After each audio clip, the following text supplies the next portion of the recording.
안녕하십니까. 2025년 코시 연속 심포지움은 차기 정부 중소벤처기업 및 소상공인 정책 방향 관련하여 전문가들의 심도 있는 논의를 통한 유의미한 시사점과 아젠다를 도출하고자 마련되었습니다. 연속으로 1차에서 3차까지 진행되고 있으며 오늘은 그 마지막 시간으로 소상공인 지원 강화를 통한 민생경제 활성화를 주제로 진행될 예정입니다. 행사 순서는 개회식 이후에 주제 발표와 종합 토론으로 진행될 예정입니다. 끝까지 많은 관심 부탁드립니다. 먼저 오늘 행사에 참석해 주신 내빈을 소개하도록 하겠습니다. 오늘 심포지움을 개최해 주신 조주연 중소벤처기업연구원 원장님 자리해 주셨습니다.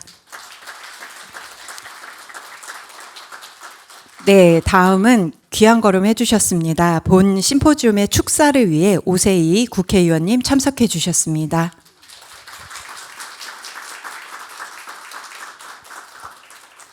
네, 다음은 좌장을 맡아주신 이정희 중앙대학교 교수님 참석해 주셨습니다.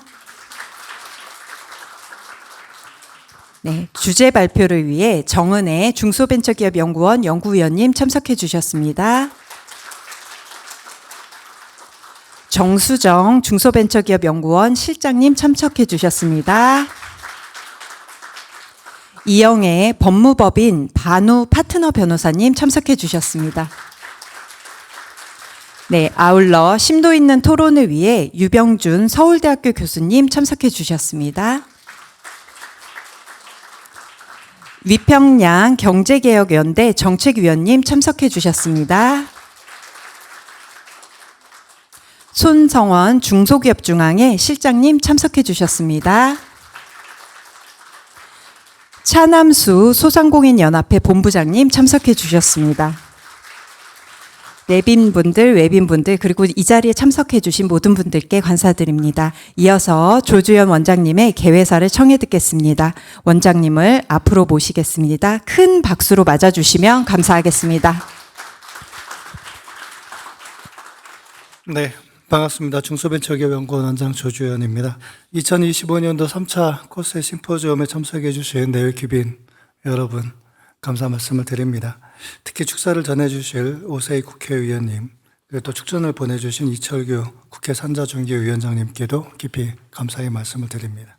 이번 심포지움은 경제환경 대전환 중소기업 정책 방향이라는 대주제로 소상공인 지원 강화를 위한 민생경제 활성화를 핵심 의제로 삼고 있습니다. 지금 저희가 이 심포지움을 3차에 걸쳐서 중소기업, 벤처기업, 그리고 오늘 소상공인을 주제로 하게 됩니다. 지금 우리 소상공인들은 소비 위축, 그리고 코로나19 이후의 부채 부담, 폐업 증가 등으로 인해서 심각한 경영 압박에 직면해 있습니다. 실태조사가 있습니다. 월평균 영업이익 300만 원 이하인 소상공인이 60%를 넘는다고 합니다. 그리고 올해 경영 여건이 더 악화될 것이라고 답한 비율도 66%에 달합니다. 하지만 현장에서는 정책 대응이 제한적이고 또 디지털 전환이나 상권 공동화 이런 문제 등에 대한 구조적인 대책들이 필요한데 이러한 해법이 부족하다는 목소리가 많습니다. 2023년도 기준으로 폐업 수는 91만 명을 초과했습니다. 비은행권 대출에 대한 연체율도 증가하고 있습니다. 상권 침체, 인력난, 디지털 격차 등 점점 더 구조적인 문제가 더 고착화되고 있습니다. 무엇보다도 현장의 소상공인들은 정부 지원 제도에 대해서 접근성 부족, 복잡한 절차, 분절된 효과 이러한 것들을 지적하며 좀 더 실질적이고 통합된 정책을 요구하고 있습니다. 소상공인의 자립과 경쟁력을 높이기 위한 역량에 기반한 선별 지원, 그리고 중장기적인 육성 전략, 이에 대한 현장의 요구가 커지고 있습니다. 이런 상황에서는 내수 활성화를 기반으로 소상공인의 부담을 완화하고 미래 역량을 강화할 수 있는 그런 전략적이고 지속 가능한 지원 체계가 절실합니다. 이에 따라 오늘 심포지엄에서는 정은혜 연구위원이 현장의 실태를 바탕으로 정책 수요를 조명하고 정수정 실장이 중장기적 대응 방향과 소상공인 30대 정책 과제를 제안할 예정입니다. 또한 이영애 변호사는 회생, 채무조정, 재기지원을 포괄하는 소상공인 회복지원의 위원회 설립을 제안하며 통합적이고 체계적인 지원의 필요성을 강조해 주실 것입니다.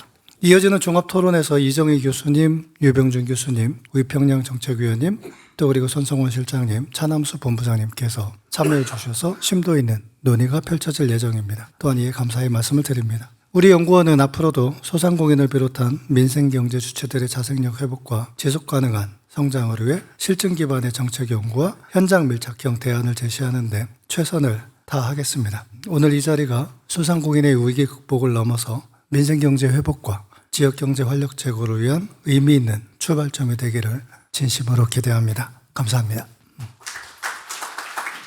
네, 원장님 좋은 말씀 감사합니다. 다음은 오세희 국회의원님의 축사를 청해 듣도록 하겠습니다.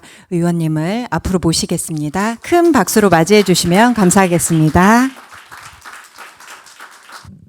네, 반갑습니다. 국회의원 오세희입니다. 조주현 중소기업벤처연구원의 원장님이 있어서 참 든든한 것 같습니다. 소상공인의 정책을 오랫동안 관리했고 실무자이기 때문에, 실무자 출신이기 때문에 제가 가장 그 단체에 있었고 지금 국회에 있어도 굉장히 가장 있어야 될 게 우리 연구원이다. 그러니까 지원을 그냥 즉흥적 지원이 아니라 그런 체계적인 지원을 하고 미래 중장기 전략이 있어야 된다 이런데, 오늘 제가 또 앞으로의 향후에 준비하고 있는 중장기 전략에 제가 시리즈로 좀 행사를 하려고 한 건데, 우리 여기 연구원님들도 같이 그에 앞서서 제가 이렇게 오늘 중소벤처기업 연구원의 심포지엄을 보고 굉장히 반갑게 왔습니다. 조주현 원장님한테 다시 한번 감사드리고, 무엇보다도 연구원의 역할이 크고 그런 걸 기초 연구가 돼서 바탕으로 우리의 지원도 있고 정책이 있어야 된다고 봅니다. 그런 의미에서 항상 저는 소상공인 정책 연구원이 있어야 된다, 어디 가든지 많이 주장하고 있거든요. 그래서 그런 부분에서 앞으로도 저는 이 중소벤처기업 연구원이 소상공인의 연구를 좀 더 정책을 연구할 수 있도록 어떤 게 도움될까 해서 국회에서 그런 방향을 많이 좀 모색해 보겠습니다. 제가 요즘 지역을 지금 계속 다니고 있습니다. 그래서 세종시, 대전, 그리고 2박 3일을 이제 호남권에 전북, 광주, 전남 이렇게 하고, 또 이번 주에도 이제 부산하고 경남 가는데, 제가 이제 가서 경험한 게 좀 놀랐어요. 저는 이제 여기서 그래, 뭐도 지원해줘야 돼, 뭐도 지원해줘, 단발성 지원 가지고 생각했는데, 지역은 생각보다 소멸이 빨리 되고 있습니다. 그래서 제가 생각했던 그 방향을 좀 다시 생각하게 됐어요. 가서 간담회하고 지역 돌아보고 하면서 우리 앞으로 지원이 아니라 이 도시계획에 대해서 이런 디자인을 좀 해야 되지 않을까? 이 지원을 이렇게 보여주기 식으로 기득권들을 위해서 해야 되나? 막 이런 것도 있고, 그래서 굉장히 다시 한번 많은 걸 배우고 있습니다. 그래서 소상공인의 그런 우리나라 경제 환경성에 잠재하고 있는 66만이라는 우리 지금 존재하고 있고, 그러려면 지역 경제가 만약에 이 소상공인 자영업자가 상권이 꺼졌다고 했을 때는 그런 유동인구라든지 지역 소멸이 더 빨라지거든요. 인프라가 하나도 없고 우리 동네는 편의점도 없어. 음식 맛집도 없어. 우리가 왜 베이커리 유명한 데 놔두면 그 유동인구가 많고 그걸 위해서 많이들 오잖아요. 그래서 이 자영업자 소상공인들 부분을 업종 설계도 해가면서 지역의 상징적인 특성화를 좀 주면 지역에 그런 부가가 많이 있지 않을까. 그래서 그런 것도 경쟁하듯이 제과를 그냥 빵집을 아무 데나 놔두는 게 아니라, 그래서 이 소상공인 자영업은 지역 지키는 가로등 그런 역할, 우리 동네 불이 켜지는 건 상권이거든요. 그래서 저는 이렇게 봤을 때 그런 설계가, 빈점포가 세종시는 85%라고 하네요. 제가 너무 깜짝 놀라가지고, 공무원들이기 때문에 불필요한 지출을 안 하니까 저한테 너무 하소연하더라고요. 공무원 퇴직해서 세종시를 자기가 상가를 하나 사서 임대료 수익으로 살려고 왔는데 상가가 비어있다. 그래서 속상하다. 막 이런 거. 그래서 대전도 상권이 너무 심각하고, 오히려 그 군보다, 전남 군보다. 그래서 지역에 무조건 돈을 줘서가 아니라 앞으로는 정책을 어떻게 가져갈 건가, 지역마다의 설계를 해서 거기에 맞는 상징적인 어떤 모델 지원을, 상권 모델을 지원하고 그걸 좀 가져갈 수 있게. 그래서 저는 그 작업을 좀 해야 된다 생각을 제가 많이 하고 왔습니다. 그래서 저는 제가 단체장일 때도 이 정책연구원이 있어야 된다는 걸 너무 주장한 사람이라 대통령 후보들 보시면 그것부터 막 그게 없어요? 그거 있어야죠. 막 이랬었거든요. 그래서 오늘 이 행사가 저한테는 굉장히 와닿고 중소벤처기업연구원이 이걸 한다는 걸 너무 정말 감사드리고 지금 좌장으로 계시는 이정인 교수님, 유병준 교수님 이렇게 다 유평양 교수님 다 이렇게 관계하고 또 오늘 토론하실 분들 또 발제하실 분들 이렇게 계셔서 너무 든든합니다. 제가 항상 모시고 싶은 분들인데 여기서 이렇게 하게 돼서 늘상 선거 끝나고도 저는 정치에 많이 때가 그렇게 아직 깊이 안 해가지고 객관적인 시각도 갖고 있습니다. 그래서 어떻게 앞으로 자영업 소상공인들이 구호에 그치지 않고 우리 지역 경제나 우리나라에 기여할 수 있을까? 그걸 함께 많이 노력하겠습니다. 함께 여러분들이 시간 주셔서 너무 감사합니다. 네, 오세희 의원님 좋은 말씀 감사합니다. 네, 이철규 국회의원님께서는 축전을 저희 쪽에 보내주셨습니다. 자료집 앞쪽에 저희가 실어드렸으니까 그 내용 보시면 될 것 같습니다. 감사합니다. 그럼 지금부터 본격적인 행사를 시작하도록 하겠습니다. 먼저 정은혜 중소벤처기업연구원 연구위원님께서 소상공인이 말하는 위기의 소상공인을 주제로 발표해 주시겠습니다. 네, 박사님 벌써 자리해 주셨습니다. 큰 박수 맞이해 주시면 감사하겠습니다.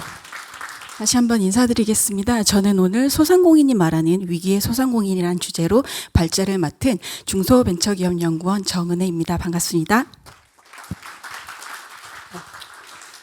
오늘 발제 준비는 이어서도 그렇지만 저 혼자 준비한 것은 아니고요.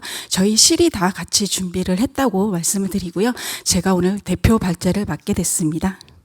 저는 이제 소상공인의 목소리를 좀 귀 기울여 본 것이고요. 그래서 소상공인 현황은 기존에 이제 소상공인 관련 단체들이 좀 준비를 해주신 것들을 좀 발췌를 해서 말씀을 드리고요. 그리고 이제 2025년 소상공인 정책들을 어떤 거를 말씀을 하고 계시는지에 대해서 여기 계신 이제 차남수 박사님이 많이 도와주셔서 저희 중소벤처기업연구원이랑 준비를 했습니다. 그것에 대해서 말씀을 드리도록 하겠습니다.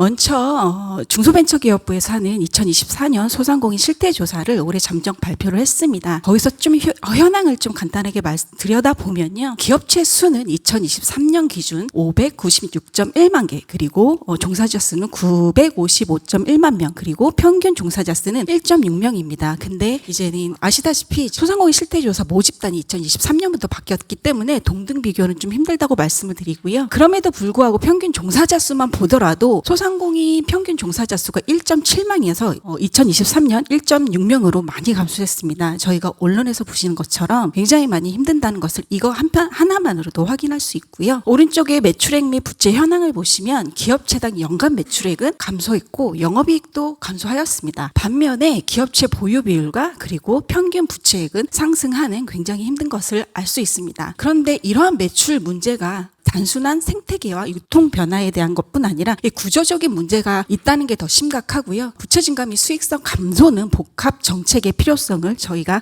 고민해야 될 때라고 말을 해주고 있는 것 같습니다. 그리고 중소기업 중앙회에서 2025년 폐업 소상공인 실태조사를 해주셨는데요. 제가 좀 눈여겨본 부분들을 좀 발췌를 해서 말씀을 드리면 폐업한 사업체 분들이 그 전에 어떤 직업을 하셨어요? 라고 말씀을 드렸을 때 52.3%가 직장인입니다. 그리고 이분들 중에 34.3%가 1년에서 3년 미만의 폐업을 하고 있습니다. 이것은 여전히 진입은 쉽지만 생존이 어려운 생태계가 가속화되고 있다는 것을 의미하고요. 선택적 진입과 지속 가능한 생존을 위한 구조적 접근 정책의 이중화가 필요하다는 것을 말을 해주고 있습니다. 그리고 좀 폐업을 선택하게 된 이유에 대해서 물어보니 수익성 악화가 절대적으로 높았습니다. 이거에 대한 것들은 폐업에 대한 결정적 요인이 소상공인 생태계 위험 신호 이다라고 말씀을 드릴 수 있고요. 사업 정리와 성장 전환을 시도하기 쉬운 환경을 조성할 필요가 있습니다. 현재도 많은 제도들이 있지만 사실은 그렇게 전이하기가 힘든 상황이거든요. 이거에 대해서 좀 우리가 제도나 정책을 고민하시는 분들이 좀 쉬운 환경이 조성되도록 앞으로는 좀 고민을 할 필요가 있겠다라는 것을 말씀드리고 싶습니다. 조금 더 딥하게 그렇다면 왜 수익 악화와 매출 원인이 뭐예요? 라고 조금 더 딥하게 물어봤을 때 내수 부진, 인건비 상승, 물가 상승, 임대료 관리비 총체적으로 전적으로 다 이렇게 힘들다고 말씀을 해주시고 있습니다. 결국은 구조적인 이중고를 겪고 있다고 말씀을 다시 한번 드리고 싶고요. 이것들은 수요 기반의 내수 회복, 그리고 생존을 가능케 하는 고정비 완충 장치, 그리고 플랫폼 거래 구조에 대한 공정성 확보 등 전방위적으로 저희가 다시 패러다임 전환을 할 필요가 있다는 것을 담고 있습니다. 그리고 올해 2025년 1월에 소상공인연합회에서 올해 경기 전망이 어떠세요? 라고 저희가 물어봐 주셨어요. 그런데 보시다시피 부정적인 의견이 66.0%였습니다. 이것들은 저희가 이제 뭐 이렇게 서류상에 보는 경기 예측뿐 아니라 실제적으로도 앞으로 계속 어려울 거다라고 현장에서 느끼고 있다는 것을 말을 해주고 있습니다. 저희가 좀 아까 이제 거기서 어떤 게 힘들었어요? 라고 얘기했을 때 내수 진작에 대해서 많이 말씀을 해주셔서 그거에 대해서 좀 저희가 좀 포커싱을 할 부분에 대해서 좀 추출을 해봤는데요. 그렇다면 소상공인에 대한 요구는 무엇인가라고 했을 때 온누리 상품권이나 지역 상품권 상관없이 다 필요하다. 그리고 소상공인 할인 행사, 지역축제 확대 필요하다라고 말씀을 해주시고 계세요. 근데 여기 계신 분들 조금만 고민하면 아시다시피 이거 다 굉장히 많이 하고 있습니다. 지역축제 많이 하고 있습니다. 근데 저희가 대부분 90% 이상이 설계해요. 그렇다면 이게 우리가 뭔가 지금까지 잘못 설계하고 있다. 라는 것들을 좀 고민할 필요가 있고요. 수요와 공급이 왜 미스매치하는지, 지역 상품권과 온누리 상품권 장단점이 있습니다. 이것들을 어떻게 사용자 편의성으로 가져가야 될지, 그리고 저희가 소상공인 연구하는 분들의 한계는 있지만은 왜 지속적인 소비 촉진 구조가 안 되는지에 대해서 저희가 통합적으로 고민을 해야 될 필요가 있다고 말씀을 드리고 싶습니다. 다음은 저희가 중소벤처기업연구원이랑 소상공인연합회가 같이 이제 올해 소상공인 분들이 어떤 것들이 정책이 필요한지에 대해서 설문을 조사한 내용들을 말씀을 드리겠고, 크게 4개의 카테고리로 정리를 해서 말씀을 드리겠습니다. 첫 번째로는 경영환경 부분이고요. 첫 번째 저희가 물어본 것들은 그렇다면 이렇게 여러 가지로 변화하고 있는 상황에서 가장 소상공인 분들한테 위협적으로 다가오는 큰 영향은 무엇인가요? 라고 질의를 한 결과 저성장과 내수 부진, 그리고 인구 구조 및 소비 트렌드 변화에 대해서 말씀을 해주시고 계셨어요. 이제는 이런 것들이 개인적인 문제가 아니라 구조적인 문제, 그 전환점에 있다고 모두들 소상공인 분들도 인식을 하고 있다는 것입니다. 그리고 이제 경기 여건에 대해서 2025년 하반기를 기준으로 저희가 다시 한번 질의를 드렸습니다. 근데 매우 나빠질 것이다가 54.5%, 그리고 다소 좋아질 것이다가 약 25% 되는데, 아까 이제 전반에 물어봤을 때가 66.0%였거든요. 상대적으로 많이 적어지긴 했습니다. 그럼에도 새 정부에 대해서 조금은 기대감이 있다라고 말씀이 드리지만 여전히 부정적이라고 말씀을 드리고 싶고요. 체감도 높은 단기 대책과 중장기 정책이 같이 가야 된다라는 것들을 좀 우리가 고민을 할 필요가 있을 것 같습니다. 그리고 새 정부에 대해서 정책 기대 수준에 대해서 저희가 좀 질의를 해보았습니다. 소상공인 새 정부가 들어선다면 소상공인이 얼마나 좀 열심히 소상공인 정책을 해주실 것 같으세요? 라고 저희가 질의를 했더니 그래도 약 51.7%가 기대를 나타냈지만 보시다시피 부정적 의견도 상당수 존재합니다. 이것들은 정책에 대한 기대와 불신이 같이 있다는 것들을 좀 말씀을 드리는 건데요. 이것들을 좀 제가 고민을 해보면 어떤 것들, 그러니까 소통이 좀 많이 부족했다. 현장으로의 소통들을 좀 기반으로 한 정책 설계가 앞으로는 좀 있어야 되지 않을까라고 생각을 합니다. 그 다음에는 새 정부의 정책 방향이 그동안 저희가 이제 소상공인 정책 연구한 사람들이 모토가 있었습니다. 선별이나 보편이냐, 성장이냐, 유지냐, 육성이냐, 보호냐에 대해서 좀 같은 기조가 있었는데 이것들을 좀 중심으로 말씀을 해드리면 선별이 더 중요하세요? 앞으로는 보편이 더 중요하세요? 4%가 선별이 중요하다고 말씀을 드리고 있습니다. 과거에는 보편이 더 중요하다고 말씀을 해주셨거든요. 이제는 선별에 대한 필요성들을 소상공인도 공감을 하고 있다라고 말씀을 드릴 수 있겠습니다. 그리고 성장이 더 중요하세요? 유지가 중요하세요? 라고 말씀을 드렸을 때 86.6% 압도적으로 성장이 중요하다고 말씀을 해주세요. 이것들은 이제는 성장지행 중심으로 소상공인 정책도 좀 전환이 돼야 된다라는 것들을 현장에서도 느끼고 있고, 그리고 이렇기 때문에 자생력 강화와 성장 중심의 소상공인 생태계 구축의 동의가 형성되고 있다고 말을 할 수가 있겠습니다. 그리고 육성이 더 좋으세요? 보호가 더 중요하세요? 라고 질의를 드렸더니 82%가 이것도 압도적으로 육성이 더 중요하다고 말씀을 해주시고 있습니다. 이제는 시장 대응력과 경쟁력 강화의 육성 체계가 앞으로 더 중요하다라고 이 세 가지만 봐도 기존의 현장에 계신 소상공인분들도 굉장히 패러다임의 전환에 대한 요구들을 많이 하시고 계십니다. 그리고 저희 실에서 크게 7가지에 대해서 좀 카테고리화를 했습니다. 대기업 양극화, 그리고 소상공인 폐업, 그리고 성장 사다리, 지역 상권 침체, 그리고 부채 문제, 일자리 문제, 창업 문제에 대해서 저희가 좀 유형화했고요. 이 부분에 대해서 소상공인 최우선 과제가 무엇이에요? 라고 말씀을 질의를 드렸을 때 지역 상권 침체 문제가 굉장히 높게 나왔습니다. 사실 이건 과거와는 진짜 다른 양상이거든요. 오세희 의원님도 말씀을 해주셨지만 저도 제가 도시공학 박사라서 상권으로 박사 논문 썼는데 이제야 이제 소상공인에서 상권이 얼마나 중요한지를 인식을 하시고 계신 것 같습니다. 그리고 소상공인 분들도 같이 인식을 이렇게 하시고 계시고, 그렇지만 지금 현재는 조금 힘들다. 빨리 먼저 생존을 위한 것들, 부채 창업에 대한 것들도 중요하다고 말씀을 해주시고, 하지만 이런 어려움의 해결 방안이 이제 혼자가 아니다. 구조적으로, 공동체적으로, 공간적으로 해결해야 된다라는 것들을 같이 공감을 해주시고 계십니다. 그리고 조금 이제 아까 그 유형별에 대해서 조금 딥하게 하나씩 살펴보면, 일자리 해결 문제에 대해서는 어떤 것이 제일 중요하세요? 라고 질의를 드렸을 때 근로자와 소상공인 모두를 위한 사회보험료, 그리고 소상공인 인건비 지원 확대를 굉장히 중요하게 말씀을 해주셨고요. 이것은 소상공인 스스로의 생계와 동시에, 그리고 고용에 대한 불안정성을 동시에 말해주는 것으로 소득 보전, 그리고 고용 유지에 대한 실효성 높은 제도 보완이 필요할 것으로 보입니다. 두 번째는, 그러면 소상공인 부채에 대해서는 지금 현재 가장 시급한 정책이 무엇이에요? 라고 말씀을 드렸을 때 장기 상환 유예 또는 분할 상환 해줘라 라고 말씀을 굉장히 많이 해주셨는데, 저희가 이제 단기적 금융을 소상공인 분들도 원하지 않습니다. 너무 이제 불확실성에 대해서 지쳐 있으셨고요. 이젠 좀 안정하게 마음 편하게 좀 장사할 수 있는 것들의 환경을 조성해달라라는 메시지로 저는 확인할 수 있었습니다.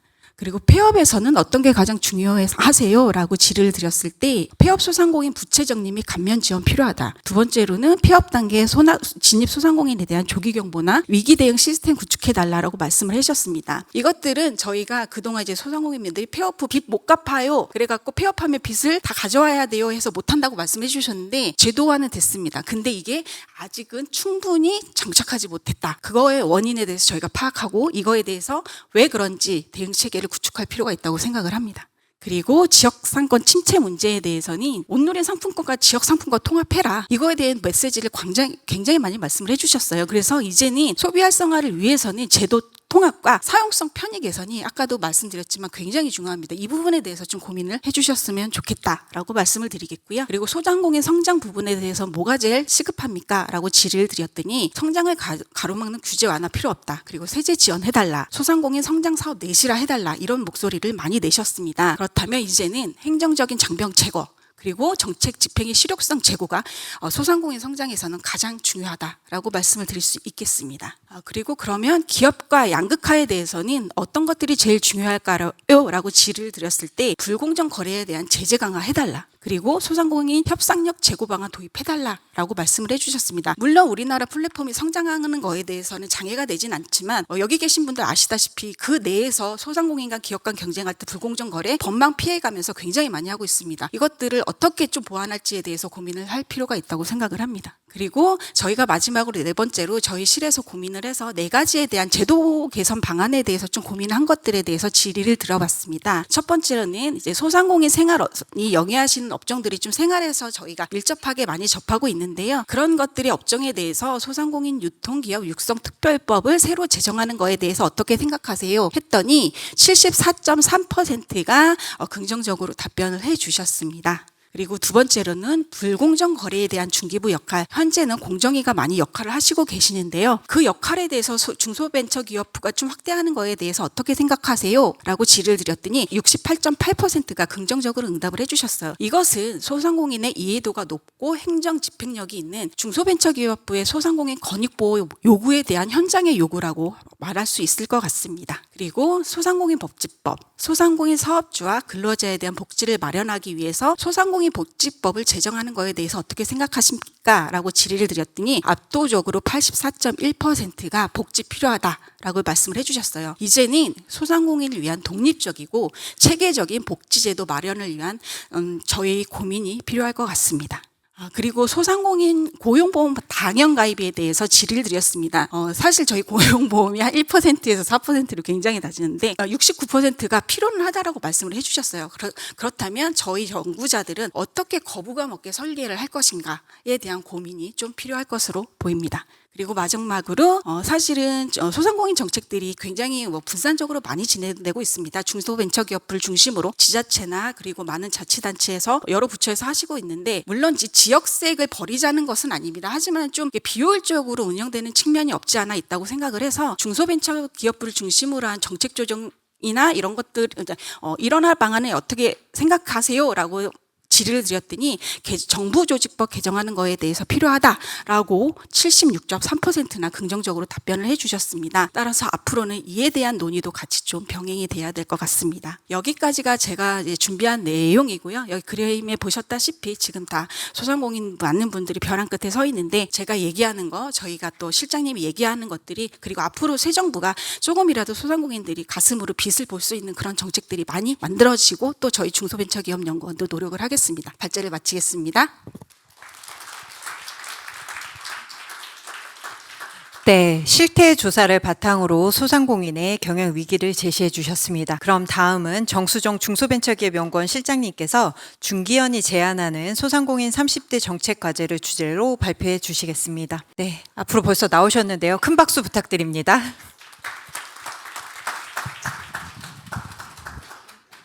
안녕하십니까.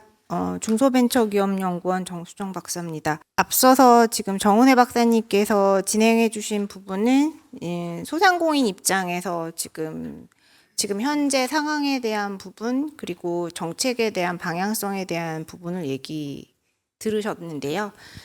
저희 6명의 박사들이 진행하고 있는 내용은 지금 원장님께서 이제 중기청 개청 30주년을 맞이하여 특히 저희가 중소기업, 창업벤처 그리고 소상공인 분야로 나눠서 지금 연구가 진행 중에 있는데요. 그 연구에서 진행됐던 내용들 그리고 앞서서 했던 실태조사 내용들을 묶어서 저희가 30대 정책 과제를 한번 뽑아보았습니다. 그러니까 상당 부분 지금 정치권에서 얘기되고 있는 부분들하고도 상당 부분 유사한 부분도 있지만 사실 그 내용과는 별개로 소상공인과 정책 연구자들이 생각하는 정책 방안을 제안드리는 부분이기 때문에 조금 상이한 부분들도 있을 수 있는 부분이 있다는 점을 기억해 주셨으면 좋겠습니다. 그래서 먼저 이 정책 방안에 대해서 정책 과제에 대해서 말씀을 드릴 때 가장 먼저 진행해야 되는 부분은 왜 이런 논의가 왜 지금 이 시점에 필요한지에 대한 것들을 한번 정리하는 부분이라고 판단되고요. 앞서서 원장님과 정은혜 박사도 얘기했지만 지금 소상공인을 둘러싸고 있는 사회 환경, 경제 환경, 기술 환경, 시장 환경이 굉장히 급격하게 변화하고 있는 시점이다라고 말씀드릴 수 있습니다. 조금 더 구체적으로 말씀을 드리면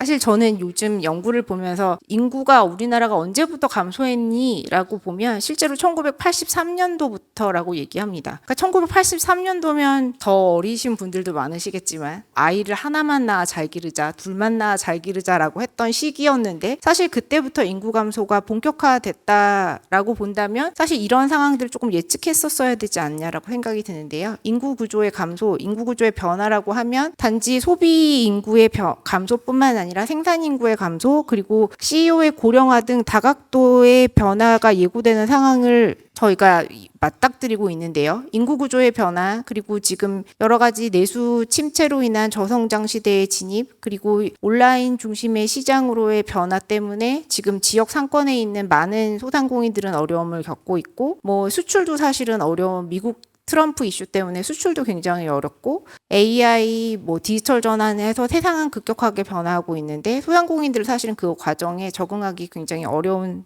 상황이 맞닥뜨리고 있습니다.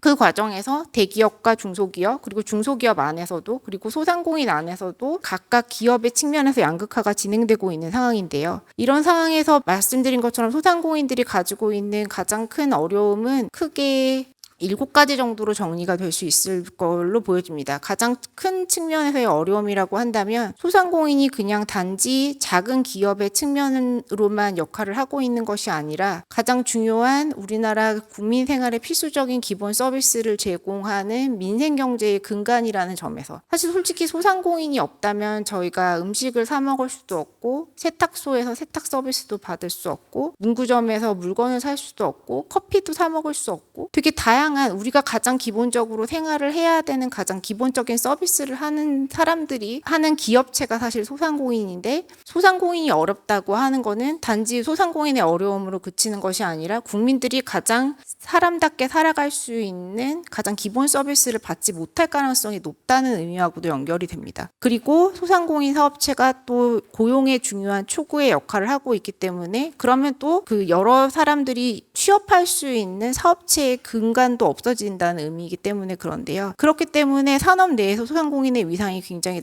높고 그리고 산업 생활 밀착 서비스를 제공하는 소상공인들이 굉장히 민생 경제의 근간으로서 중요한 역할을 한다고 보여지지만 가장 최근 서울시에서 발표한 자료를 보면 폐업이 개업을 앞지를 정도로 굉장히 생활밀착 업종 내에서 소상공인들의 어려움이 가중이 되고 있다. 근데 이거는 서울시라고 하는 인구도 밀집해 있고 상권이 발달한 서울시에서조차 이럴 정도면 사실은 지역 내에서 지역 소멸이 가중되고 있는 지역 내로 놓고 본다면 사실 굉장히 시리어스한 상황이라고 저희가 볼 수 있다고 보여집니다. 그래서 이거를 앞서 정은혜 박사님이 발표하셨듯이 저희가 이 관련된 문제를 조금 더 구체적으로 6가지로 조금 묶어봤고요. 그 문제들 같은 경우는 뭐 부채 문제라든지 그리고 폐업 문제, 일자리 문제, 지역 침체, 상권 침체 문제, 소상공인 성장 사다리 문제, 대기업 소상공인 갈등 문제로 조금 묶어봤습니다. 네, 오늘 앞서서도 지금 가장 중요하게 문제가 부각되고 있는 부분이 부채 문제, 폐업 문제, 그리고 지역 상권 침체 문제인데요. 지금 제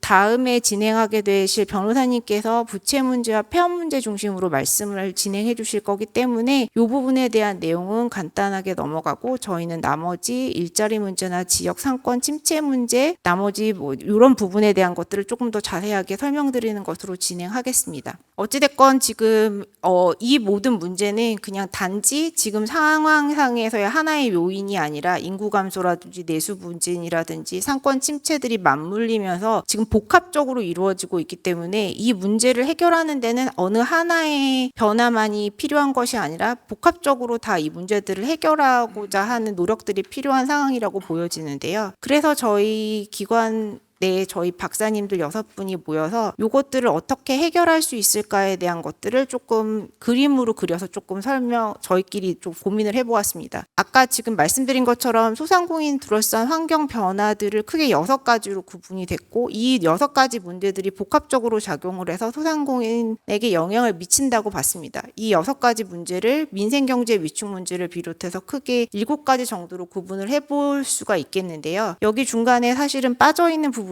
지금 현재 소상공인 정책에 대한 진단 부분이라고 볼 수 있는데 그거는 사실 지금 현재 소상공인 정책이라는 것이 잘 하고 있는 부분도 상당히 많고 그리고 그 부분을 굳이 별도로 챕터로 빼기보다는 저희가 소상공인 정책 방향성 안에 녹여들었다고 봐주시면 좋을 것 같고요. 그래서 소상공인 관련된 정책 부분에 대한 점검을 토대로 해서 저희가 지금 앞으로 가야 되는 소상공인 상생정책 방향성을 크게 지금 저희가 다시 6가지로 묶어서 제안 드리려고 합니다. 가장 중요한 부분은 생활 밀착 업종, 그러니까 밀착 업종이라고 하면 아까도 말씀드렸듯이 소상공인들이 가장 잘하고 있고 그리고 가장 생활의 근간으로서 하는 부분에 대한 것들에 있어서 어떻게 하면 중기부의 권한이 강화되고 그래서 어떻게 하면 소상공인들이 더 잘할 수 있을까에 대한 부분을 조금 더 세심하게 설계하는 부분에 대한 내용 하나와 그리고 소상공인들 사회 안전망에 대한 부분 어느 정도 제도화에 대한 부분을 하나 설명을 드리고 지금 디지털 환경에 적응할 수 있도록 해서 소상공인들 경영 안정을 도울 수 있는 방안 그리고 소상공인들이 지속 가능하도록 경제생활을 이룩할 수 있도록 폐업 문제라든지 부채 문제를 해결하는 방안에 대한 것들 그리고 아까도 정은혜 박사가 얘기했듯이 지역 상권을 어떻게 활성화할 수 있는지에 대한 부분 그리고 소상공인의 성장과 소상공인 경쟁력 강화를 할 수 있는 방안에 대한 것들을 제안을 드리려고 하는데요. 지금 수많은 제안들이 있고 저희가 가지고 있는 제안들의 차이점이라고 한다면 저희는 소상공인에 대한 직접 지원을 통한 단기적인 부양보다는 소상공인들이 변화된 환경에 적응해서 지속적으로 이것들을 할 수 있도록 하는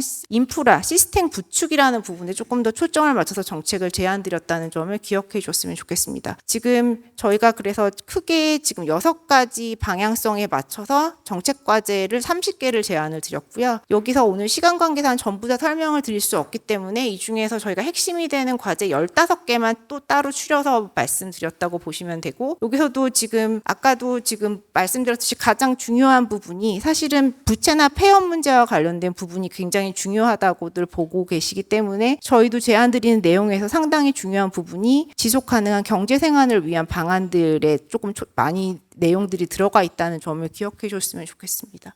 여기까지가 저희가 지금 진행했던 내용에 대한 부분이고, 지금부터는 하나씩 관련된 내용을 좀 설명드리도록 하겠습니다. 아까 전에 제가 지금 생활 밀착 업종에 대한 부분의 중요성, 거기서 소상공인들이 얼마나 중요한 역할을 하고 있는지에 대한 부분을 말씀을 드렸고, 그래서 지금 보여드릴 부분은 생활 밀착 업종이라는 부분이라는 것이 사실은 유통업이라든지 뭐 유통업에 조금 더 초점을 맞춰져 있는 부분들이 있는데, 사실 유통업, 생활 밀착 업종 중에서도 유통업 관련된 부분은 그동안 중요성에 대한 부분을 인식하고 있었지만 약간 법적 공백이 조금 있었던 부분입니다. 물론 저희가 유통산업발전법이라는 산업부가 가지고 있는 소관 법률이 있기는 합니다만, 실질적으로 유통산업발전법이라는 것이 지금 현재 규제법의 역할을 많이 하고 있기 때문에 소상공인들 생활 밀착 업종을 어떻게 부흥시킬 수 있을 것인가, 어떻게 육성시킬 수 있을 것인가에 대한 부분은 법적인 역할을 하지 못했던 부분이 있고, 소상공인들 잘 살 수 있도록 도와주기 위해서는 관련돼서 어떻게 진흥할 수 있는지, 육성할 수 있는지에 대한 별도의 진흥법이 빨리 제정될 필요성이 있다라고 보여집니다. 그 방식에 대해서 저희 기관은 유통산업발전법과의 관계를 고려해서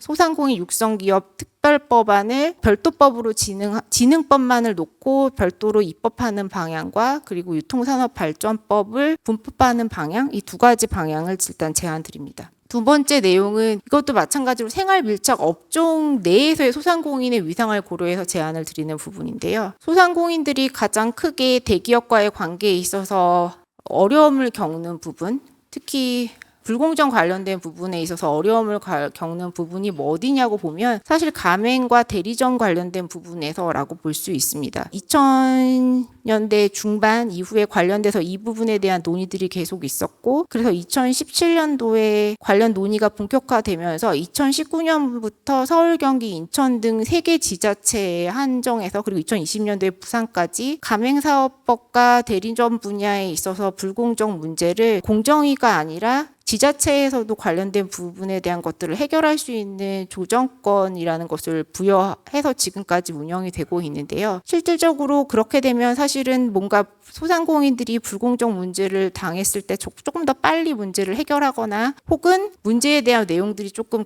분쟁 건수가 줄어야 되는데 여전히 그렇지 못하고 있는 부분들, 계속해서 관련된 문제가 불거지고 있는데, 물론 그거는 이제 문제가 나날이 복잡해지고 다단해지고 있는 부분들, 그리고 뭐 조사권이 부여되지 못한 문제들도 있지만, 사실은 지자체의 힘만으로는, 그리고 주요 지자체 아닌 지역에서도 관련된 문제를 조금 더 해결해 줄 수 있는 부분들이 필요하고, 그렇다고 한다면 주요 지자체가 아닌 곳에 있어서는 지방청을 가진 중기부가 관련된 조사권과 조정권을 부여받아서 운영하는 것은 어떨까에 대한 부분, 그것을 통해서 소상공인들이 조금 더 불공정 문제를 좀 신속하게 해결하고 조금 더 생업에 집중할 수 있는 토대를 마련하는 것이 어떨까에 대한 부분을 제안드립니다. 3번째 부분은 이게 관련돼서 물론 기본법 등의 중기부가 소상공인 정책에 대한 부분을 지자체 등과 논의하도록 되어 있긴 하지만, 실질적으로 지금 지자체에서 하고 있는 지원 사업이나 정책의 상당 부분이 중앙부처와 중복돼서 운영이 되는 부분들도 많고, 그렇기 때문에 조금 소상공인에 대한 부분을 중복돼서 운영하기보다 전체적으로 중앙과 지방이 함께, 지자체에서 함께 소상공인들의 문제를 한 방향을 보고 조금씩들 더 붐업시킬 필요성이 있는데 그 부분에 대한 것들에 대한 것이 중기부와 권한이 명확하게 마련되어 있지 않는 점들이 좀 있습니다. 그래서 그런 부분들을 정부조직법을 개정해서 중기부가 소상공인 활성화에 있어서 좀 주요한 역할을 담당하는 부분을 조금 법적으로 명시하는 부분에 대한 것들을 제안드립니다. 왜냐하면 특히 소상공인들은 지역에 대한 부분, 상권에 대한 부분, 특히 지역 상권에 대한 부분에 있어서 그들이 더 이상 소멸되지 않도록 붐업시켜줄 필요성이 있고, 이러려면 함께 모두 다 노력해야 되는 부분이 있기 때문에 이러한 방안을 제안드린다고 봐주시면 좋을 것 같고요. 네 번째 방안부터는 소상공인 사회 안전망 관련된 부분이고, 사실 네 번째와 다섯 번째는 사실 거의 비슷한 내용, 같이 한꺼번에 보신 내용이라고 보여주시면 좋을 것 같습니다. 지금 정치권에서 계속 얘기되고 있는 부분은 소상공인들이 쉴 권리, 육아 수당에 대한 부분, 그리고 상병 수당에 대한 부분들에 대한 것들이 계속 많이 되고 있는데요. 사실 수당에 대한 부분이 물론 중요한 부분이긴 합니다만, 소상공인들에 대한 것들이 일시적으로 수당만 받고 그칠 것이 아니라 뭔가 시스템상에 태워서 지속 가능한 정책화하기 위해서는 소상공인 사업주와 근로자 모두 다 뭔가 고용보험이라고 하는 체계에 태우는 것이 필요하다는 차원에서 지금 저희가 제안을 드리는 거고요. 특히 그런 의미에서 소상공인 전용 고용보험의 혜택, 지금 현재 소상공인 고용보험에서의 줄 수 있는 혜택은 실업수당밖에 없기 때문에 그 부분들을 조금 캐나다 같은 다른 나라의 사례를 참고해서 소상공인에 맞는 혜택을 설계해서 소상공인들에게 임의가입을 유도하는 방안도 가능할 것이고, 혹은 오히려 소상공인을 고용보험 당연가입으로 넘겨서, 그리고 이제 지금 현재 임의가입 형태에서 하고 있는 내용이 아니라 매출액 기반으로 제도를 수정해서 소상공인들이 오히려 안정적으로 고용보험의 혜택을 받고 뭐 실업수당이나 육아수당이나 다양한 혜택을 받을 수 있도록 만들어주는 것도 조금 고려해봐야 되지 않느냐 차원에서 제안을 드립니다. 왜냐하면 소상공인이라는 것이 조금 이따 말씀드리겠지만, 소상공인이 그냥 단지 그냥 소상공인 이후에 폐업 이후에 그냥 재창업을 하거나 다시 다른 사업체에 취업을 하려고 하는 부분에 있어서도 사실 뭔가 고용에 있어서 연계성이라는 것이 필요하고, 그런 의미에서라고 본다면 이런 부분도 조금 고려해 볼 수 있지 않을까라는 부분인데, 물론 여러 가지 뭐 반발이 예상되는 부분이 있기 때문에 저희가 과거 지역 의료보험에서 했던 것처럼 일정 수준 이상의 자영업자들을 먼저 가입시키고, 그렇지 않은 부분들에 대해서는 정부에서 다양한 지원금을 통해서 궁극적으로는 순차적으로 자영업자들을 뭔가 고용보험 틀거리 안에 만들어주는 것. 지금 현재는 지금 안전망이라는 것이 거의 노란우산 공제에만 그치고 있는 상황이기 때문에 우리가 코로나 같은 상황이 닥치지 않기 하기 위해서는 이런 부분에 대한 준비도 필요하지 않나라고 해서 제안을 드립니다.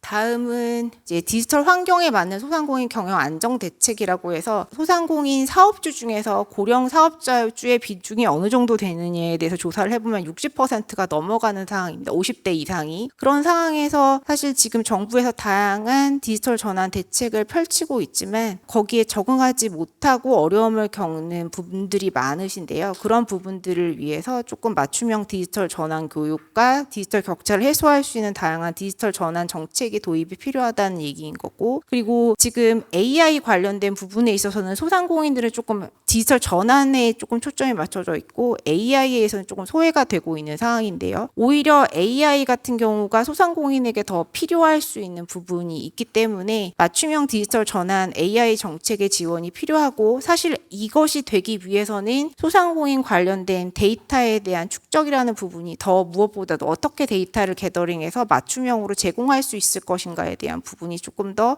정책적으로 추진이 돼서 조금 더 소상공인들이 좀 더 손쉽게 AI를 활용할 수 있는 기반을 마련해야 된다는 얘기입니다. 다음 세 번째 전체적인 방향성은 소상공인의 지속한 경영 생활을 위한 방안이라고 해서 지금 채무와 부채와 관련된 내용들인데요. 조금 이따 더 자세하게 변호사님께서 다른 아이디어를 주시겠지만, 일본 같은 경우에 있어서도 채무 관련된 부분에 있어서 개별적으로 그 사업체가 가지고 있는 채무 상한 능력을 어떻게 올려줄 것인가를 정부 차원에서 기업당 컨설턴트가 한 명씩 붙어서 그거에 대한 상한 능력을 올릴 수 있는 다양한 방안을 제안을 해주고 있다. 된다. 그러니까 우리도 그냥 단순 부채 탕감의 문제를 넘어서서 소상공인이 채무를 상환할 수 있는 경쟁력을 갖출 수 있는 방안을 좀 설계를 모색해 봐야 되는 내용이 아닐까라는 부분에 대한 제안이고요. 그리고 소상공인들이 어찌됐건 지금 금융 접근성이라는 것이 굉장히 낮은 상황인데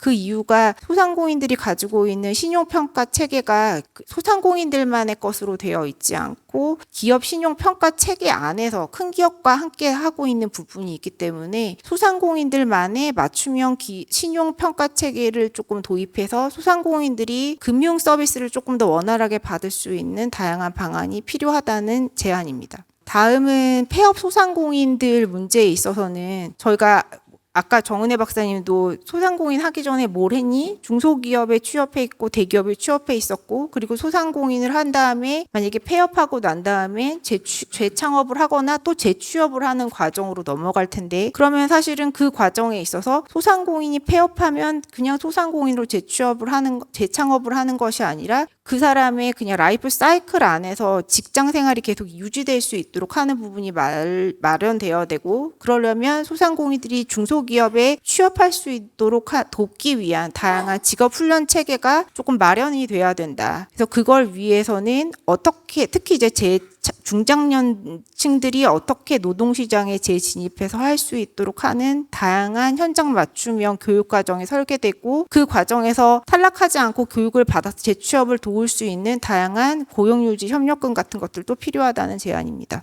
다음 얘기는 지금 상권 활성화를 통한 지역 상권 문제에 대한 부분인데요. 지금 온누리 상품권과 지역 상품권에 대한 부분은 정치권에서 계속 다 발행량을 늘리시겠다는 내용들을 말씀하셨는데 사실 두 도구가 모두 다 비슷한 특성들을 가지고 있는 부분들이 있기 때문에 저희가 제안드리는 방향은 두 개 다 발행량을 늘리는 것도 좋지만 실제로 통합적인 체계가 조금 필요한 상황이다. 그런 측면에서는 두 상품권을 통합 관리하는 방안을 통해서 조금 더 소상공인이 그리고 소비자가 그 상품권을 활용해서 경제를 활성화시킬 수 있는 방안을 만들어 보는 것이 어떨까 하는 제안이고요.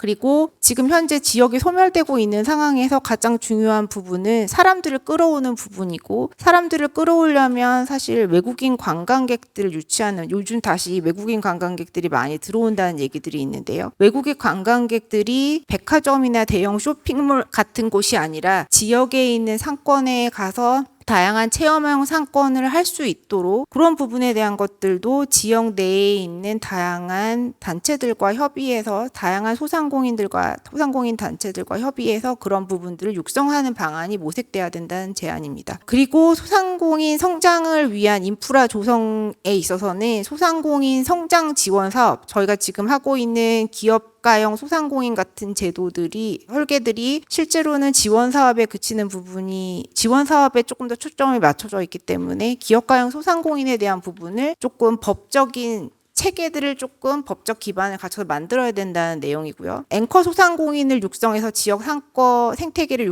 조성해야 된다는 부분도 같이 제안을 드리고 마지막으로 저희가 제안을 드리는 부분이 계속 온라인 플랫폼 문제에 대한 부분들이 불거지고 있고 그리고 각 정치권에서 말씀하시는 부분은 온라인 플랫폼 관련된 부분에 있어서 무슨 법을 실제로 제정하는 부분에 대한 부분, 공정화 법안 이런 부분에 대한 것들이 논의되고 있지만 실제로 트럼프 집권 이후에 통고가 요원한 상황이고 이 상황에서 사실 소상공인은 하루가 더 급하게 어려움을 겪고 있는 상황이니 좀 별도로 중기부에서 상생협력법을 개정하거나 아니면 신법 제정을 통해서 상생협력과 그리고 입점업체 보호를 통해서 실제로 규제가 아니라 다른 방법을 통해서 제3의 접근을 통해서 상생협력을 조금 추진해보는 방안이 어떨까에 대한 제안입니다. 여기까지가 지금 저희가 오늘 말씀드릴 15개의 내용이고요. 자세한 내용은 저희가 지금 발표 자료를 참고해 주시면 좋을 것 같습니다. 네, 이상입니다.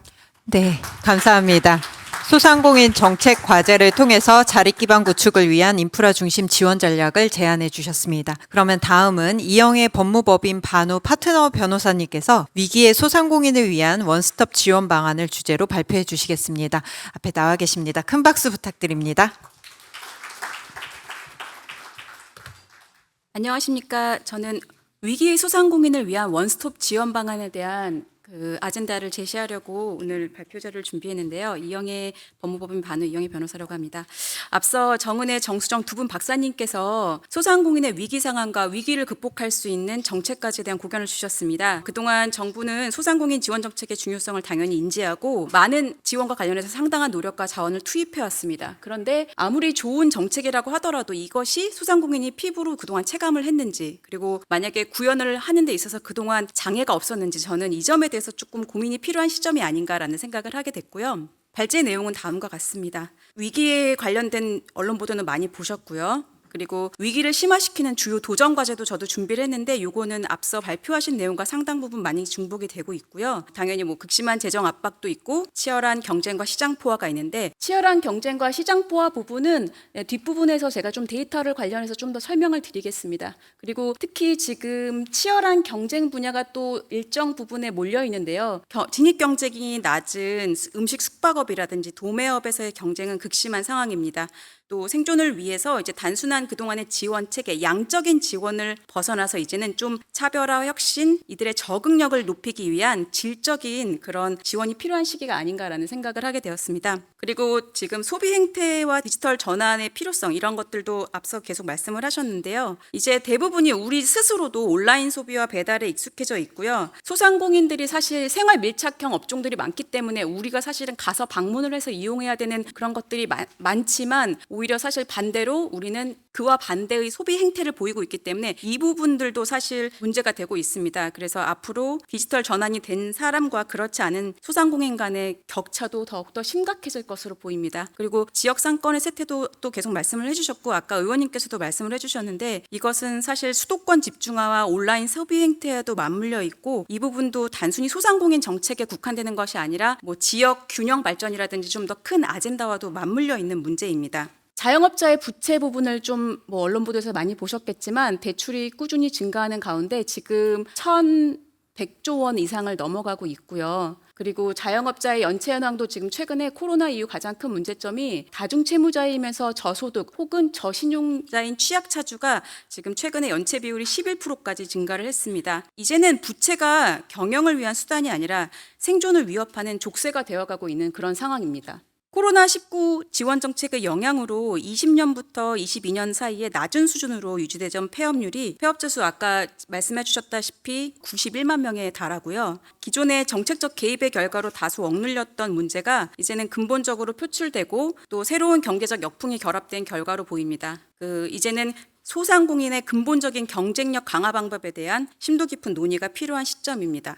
앞서 말씀드린 것처럼 왜 이렇게 경쟁이 치열한 것인가, 이 부분에 대해서는 좀 더 넓은 관점에서 살펴보면 바로 이제 우리나라의 소상공인의 비중 부분이 문제가 되고 있는데요. 2023년 총 취업자 수 대비 비임금 근로자, 즉 자영업자의 비중이 우리나라는 23.2%에 달하고 있고요. 이제 OECD 5위인데요. 일본은 9.5%, 독일은 8.4%, 미국은 6.6%에 비해서 상당히 높은 수준입니다. 우리나라와 비슷한 수준이 지금 칠레, 코스타리카와 비슷한 수준이거든요. 자영업 자체가 나쁜 것은 아니지만 과도하게 높은 비중은 그만큼 고용시장이 불안전하고 사회 안전망이 미흡하다는 신호일 수 있기 때문에 이것은 좀 더 거시적인 관점에서 구조적인 개선이 필요해 보입니다. 이것도 좀 큰 거시적인 데이터를 말씀드리는 건데요. OECD 전체 평균에 비해서 우리나라 같은 경우에는 대기업의 고용률이 상당히 저조합니다. 미국은 뭐 57% 정도, 독일도 43%, 일본도 31%의 대기업 고용률이 있지만 우리나라는 보시면 맨 오른쪽에 17%가 안 되는 것으로 나와 있고요. 그리고 중기업은 뭐 비슷하지만 소기업 같은 경우에는 특히 자영업자들이 고용이 월등히 높습니다. OECD 평균보다 높은 것을 알 수 있고, 결국 고용의 축이 소상공인과 소기업인데 소상공인과 소기업이 무너진다면 대한민국 전체 고용에도 악영향을 끼칠 수 있다. 실업률 증가로 이어지게 된다라는 그런 데이터입니다. 저희 소상공인 정책이 좀 저출산 정책을 떠올리게 하는 게 있는데요. 저출산 정책도 되게 많은 자원과 에너지를 그동안 부었는데 지금 인구 소멸에 가까운 그런 문제점이 나오고 있잖아요. 어떤 시점을 놓치면 그 이후에 아무리 훌륭한 정책을 한다고 하더라도 효과가 제대로 나타나지 않을 수 있습니다. 지금이 그 마지막 골든타임이 아닌가라는 생각이 들 정도입니다. 한국은행이 지난 연말에 발표한 금융안정보고서에서도 이 점을 지적하고 있습니다. 그래서 소상공인과 소기업의 부실화 및 연쇄도산을 막기 위한 골든타임을 놓치지 말고 체계적인 지원을 해야 한다라고 밝히고 있습니다. 소상공인 회복 지원을 위한 현행 제도를 좀 살펴보고 그 제도들 내에 어떤 한계점이 있는지도 그 부분을 같이 보겠습니다. 지금 금융 지원은 사실 너무나도 많이 오랫동안 되고 있고요. 다각도로 발표되고 있습니다. 그리고 채무 조정을 위한 제도도 오랜 역사를 가지고 어느 정도 잘 갖춰져 있고요. 다만 소상공인의 특수성을 반영한 실질적이고 현장 중심적인 제도 설계가 부족하다라는 그런 지적이 있습니다. 최근에 또 희망 리턴 패키지라고 해서 이제는 단순히 뭐 돈을 지원하는 걸 단순히 뭐 채무나 금융 지원을 하는 것에 좀 더 나아가서 경영 개선도 지원하고 그 폐업을 지원하기 위해 여러 가지 컨설팅을 하는 방안들도 많이 만들어지고 있는데요. 이 부분에 대해서도 좀 더 앞으로 많이 제도가 확대될 필요가 있습니다. 노란우산 공제도 아마 뭐 이미 다 제도가 오랫동안 역사를 갖고 하고 있고요.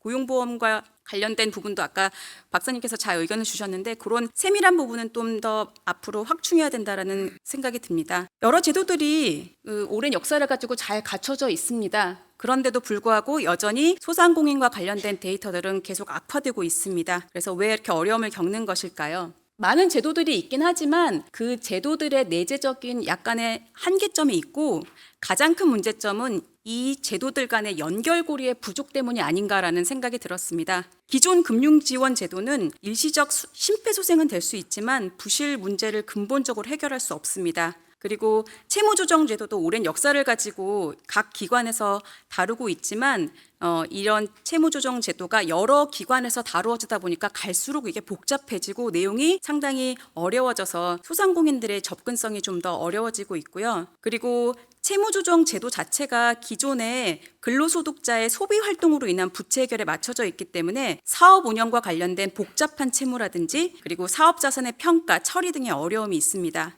그 사업장의 권리금, 영업 노하우가 같은 무형자산 같은 가치 평가를 좀 합리적으로 하고 사업 재기에 이것이 기여할 수 있다면 좀 더 이것을 보호할 수 있는 방안이 필요합니다. 그리고 변제 계획도 아까 전에 정은혜 박사님께서도 말씀하셨는데 좀 더 장기적으로 이걸 변제할 수 있으면 좋겠다라는 그런 소상공인들의 의견이 있으셨잖아요. 그래서 사실 이 변제 계획도 사업자들마다의 그 사업의 특성에 따라 조금 다를 수 있기 때문에 각각의 특수성들을 좀 반영할 수 있는 이런 새로운 좀 제도들이 유연하게 도입되어야 할 필요가 있습니다. 그리고 채무조정 이후에도 여전히 소상공인들이 금융기관이나 거래처 이용 시 불이익이 있기 때문에 이런 부분도 제도적으로 조금 더 장애가 있다면 이것들을 해결해 주어야 됩니다. 또 지금 재기지원제도도 아까 말씀드렸는데 이런 재기지원제도도 사실상 재기지원제도 자체가 따로 지금 운영되고 있지만 이것이 금융지원과 채무조정과 다 함께 어우러져서 제도가 연결이 되어야 되는데 지금 각 제도들을 운영하는 부처가 서로 다르다 보니까 소상공인들은 각각 가서 상담을 받고 자기가 무엇이 가장 맞는지 모르는 상황에서 어떤 제도를 시작하기 때문에 그래서 효과적인 재기지원 제도가 조금 효과가 나오지 않는다 이런 지적들이 있기 때문에 대안으로는 어쨌든 이 소기업과 소상공인에 특화된 진단, 채무조정, 정리, 금융지원, 컨설팅 등의 맞춤형 재기지원이 필요하다는 것입니다. 기존 지원 체계가 잘 갖추어져 있지만 뭔가 패러다임의 전환이 필요한 시점입니다. 왜냐하면 여러 기관에서 여러 부처에서 또 중앙정부에서 지자체에서 이제 지금 여러 지원 정책이 나와 있는데 이게 범부처별로 수립되고 있지만 실제 집행은 개별 부처별로 이루어지기 때문에 도대체 우리가 소상공인 지원 정책에 얼마를 부었는지 무엇이 효과가 있는지 이 부분에 대한 평가가 지금 아직 좀 정확하게 이제 실시간으로 나오지 않고요. 그렇기 때문에 정책 효과의 정책간 측정과 개선을 어렵게 만들고 있습니다. 그래서 정책을 계획하고 집행하고 피드백하는 그런 책임 있는 컨트롤 타워가 좀 있었으면 좋겠고요. 소상공인들이 이제 여러 부처 내지는 지자체의 산재한 프로그램을 일일이 찾아다니지 않을 수 있도록 그리고 지금 특정 소상공인들은 어떻게 보면 잘 갖춰진 제도를 오히려 잘 이용해서 소수는 되게 혜택을 많이 보고 있지만 정작 도움이 필요한 소상공인은 배제되는 문제도 있습니다. 그래서 아무리 좋은 정책이라도 수혜자가 제대로 이것을 알 수 있도록 지나치게 번거롭다면 효과가 없기 때문에 이것을 좀 더 개선할 필요가 있고요. 그것을 좀 더 보완하기 위해서는 사례별로 심층적인 대면 상담까지 연결될 수 있는 그런 채널이 필요합니다. 그래서 이 부분은 해외 사례들이 좀 있고요. 이따 뒤에 말씀드리겠지만 일본과 독일에서는 온라인 상담뿐만 아니라 실제로 오프라인 상담 센터를 되게 많이 전국에 같이 갖고 있기 때문에 소상공인들이 정말 힘들 때 대부분 소상공인들은 혼자서 모든 일들을 결정해야 되고 모든 일들을 감당해야 되는데 전문가들과 직접 만나서 상담을 받고 그들과 실시간으로 교통을 할 수 있는 그런 제도들이 있습니다. 그래서 그런 좋은 제도들은 우리나라에도 좀 도입을 할 필요가 있고요. 그 지원 정책의 디테일, 그러니까 양적 중심이 아니라 질적 중심의 그런 정책으로서 전환이 필요합니다.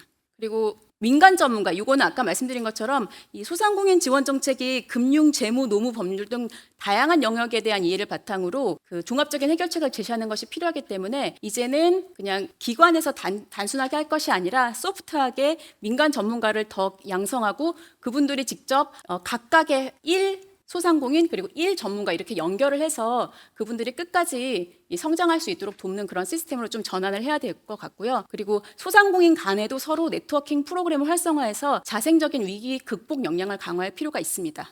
그래서 아까 말씀드린 컨트롤 타워가 좀 있어야 되지 않느냐, 이 커넥팅 기능을 좀 해줄 수 있는 그 부분이 바로 소상공인 회복 지원회라는 곳인데요. 만약에 소상공인 회복 지원회가 만들어진다면 어떤 서비스를 제공해야 되느냐, 어떤 모습이어야 되느냐, 그 부분에 대한 말씀을 드리겠습니다. 일단 진입장벽을 낮춘 원스톱 서비스여야 됩니다.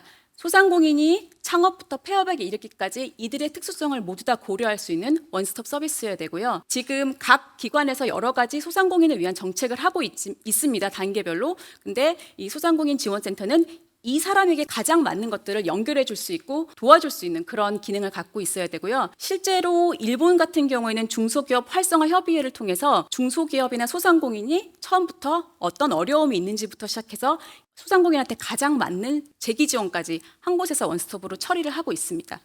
그리고 소상공인이 사실상 지역별로 주요 기반 산업이 매우 상이하기 때문에 경기 변동이 있을 때 이들이 반응하는 방식도 상당히 상이합니다. 그래서 지역별, 산업별 특수성을 고려한 지원 정책이 필요하다. 그러려면은 중립된 기관에서 이걸 할 수 있도록 해야 됩니다. 그래서 독일 같은 경우에는 부채 상담이나 재기 지원 정책이 주별로 산업 상태에 따라 다르게 설계되어 있거든요. 그래서 약간 융통성을 갖고 운영되고 있습니다. 현재 채무 조정 제도는 이제 앞서 그 박사님께서도 말씀해 주셨지만 자영업이나 기업 경영의 특성을 잘 고려하지 않고 있기 때문에 이 부분에 대해서도 회복지원위원회를 통해서 아니면 또 법원과 같이 아니면은 신용회복위원회와 같이 그런 특수성을 고려할 수 있는 제도들을 계속적으로 만들어내고요. 이제 그런 제도들이 만들어진다면 이제는 개인 채무 조정의 경우에는 사업 채무도 특수성을 고려할 수 있을 것이고 법인 채무 조정 같은 경우에도 이제는 개인 경영자들의 연대 채무 조정도 함께 동시에 이루어져서 신속한 재기가 가능할 것입니다. 이런 제도들이 갖추어져야지만이 우리나라에서도 소상공인이 이렇게 큰 토스 이성건 대표라든지 우버의 창업자와 같은 큰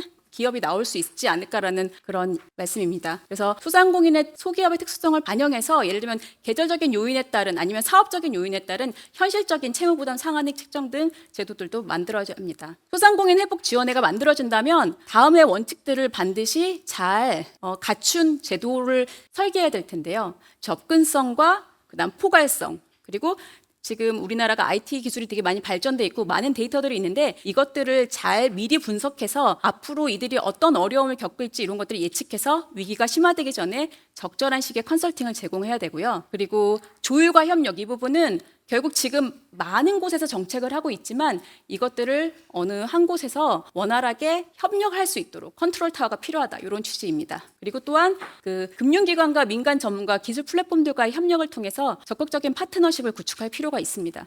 소상공인 회복 지원회가 만들어진다면 다음과 같은 역할들을 앞으로 수행했으면 하는 바람인데요. 일단 맞춤형 채무조정 절차를 해서 신속 유연하게 채무조정을 이루게 하고요. 그 회생 가능성이 있는 기업들에 대해서는 단순한 금융 지원뿐만이 아니라 앞으로는 사업 전환과 체질 개선, 교육 프로그램, 디지털 전환 등 컨설팅도 1대1로 계속적으로 해서 성장을 할 수 있도록 도와줄 것입니다. 그리고 희망 리턴 패키지와 같은 지원 프로그램이 처음에 이제 나중에 단별적으로 되는 것이 아니라 처음에 문제가 있을 때부터 희망 리턴 패키지까지 함께 연계를 하고요. 그리고 지금 아까 말씀드린 금융기관이나 민간 플랫폼들과 협력을 해서 사실 그 소상공인이 어떤 문제가 있는지는 어떻게 보면 가장 효과적인 그런 기구들을 활용해서 위험도 분석들을 할 수 있는데 이런 것들도 민간 전문가들을 잘 활용해서 앞으로 이제 더욱더 개선하고 발전시켜 나갔으면 하는 바람입니다. 소상공인 회복 지원회가 만들어진다면 앞으로는 조기에 경영 정상화를 도모해서 고용 유지와 국가 경제에 기여할 수 있고요. 소상공인 회복 지원회라는 공신력을 확보한 신뢰도 높은 기관을 통해서 정부 정책의 일관성도 계속 도모할 수 있을 것입니다. 그리고 실패에 대한 안전장치를 이제는 제도적으로 보장해서 기술 개발과 혁신 창업을 독려할 수 있다라고 생각합니다. 이상으로 발표를 마치겠습니다.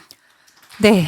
소상공인의 회생, 채무조정, 재기 지원까지 전 과정을 통합할 수 있는 대안을 제시해 주셨습니다. 종합토론은 좌장이신 이정희 중앙대학교 교수님께서 진행해 주시겠습니다.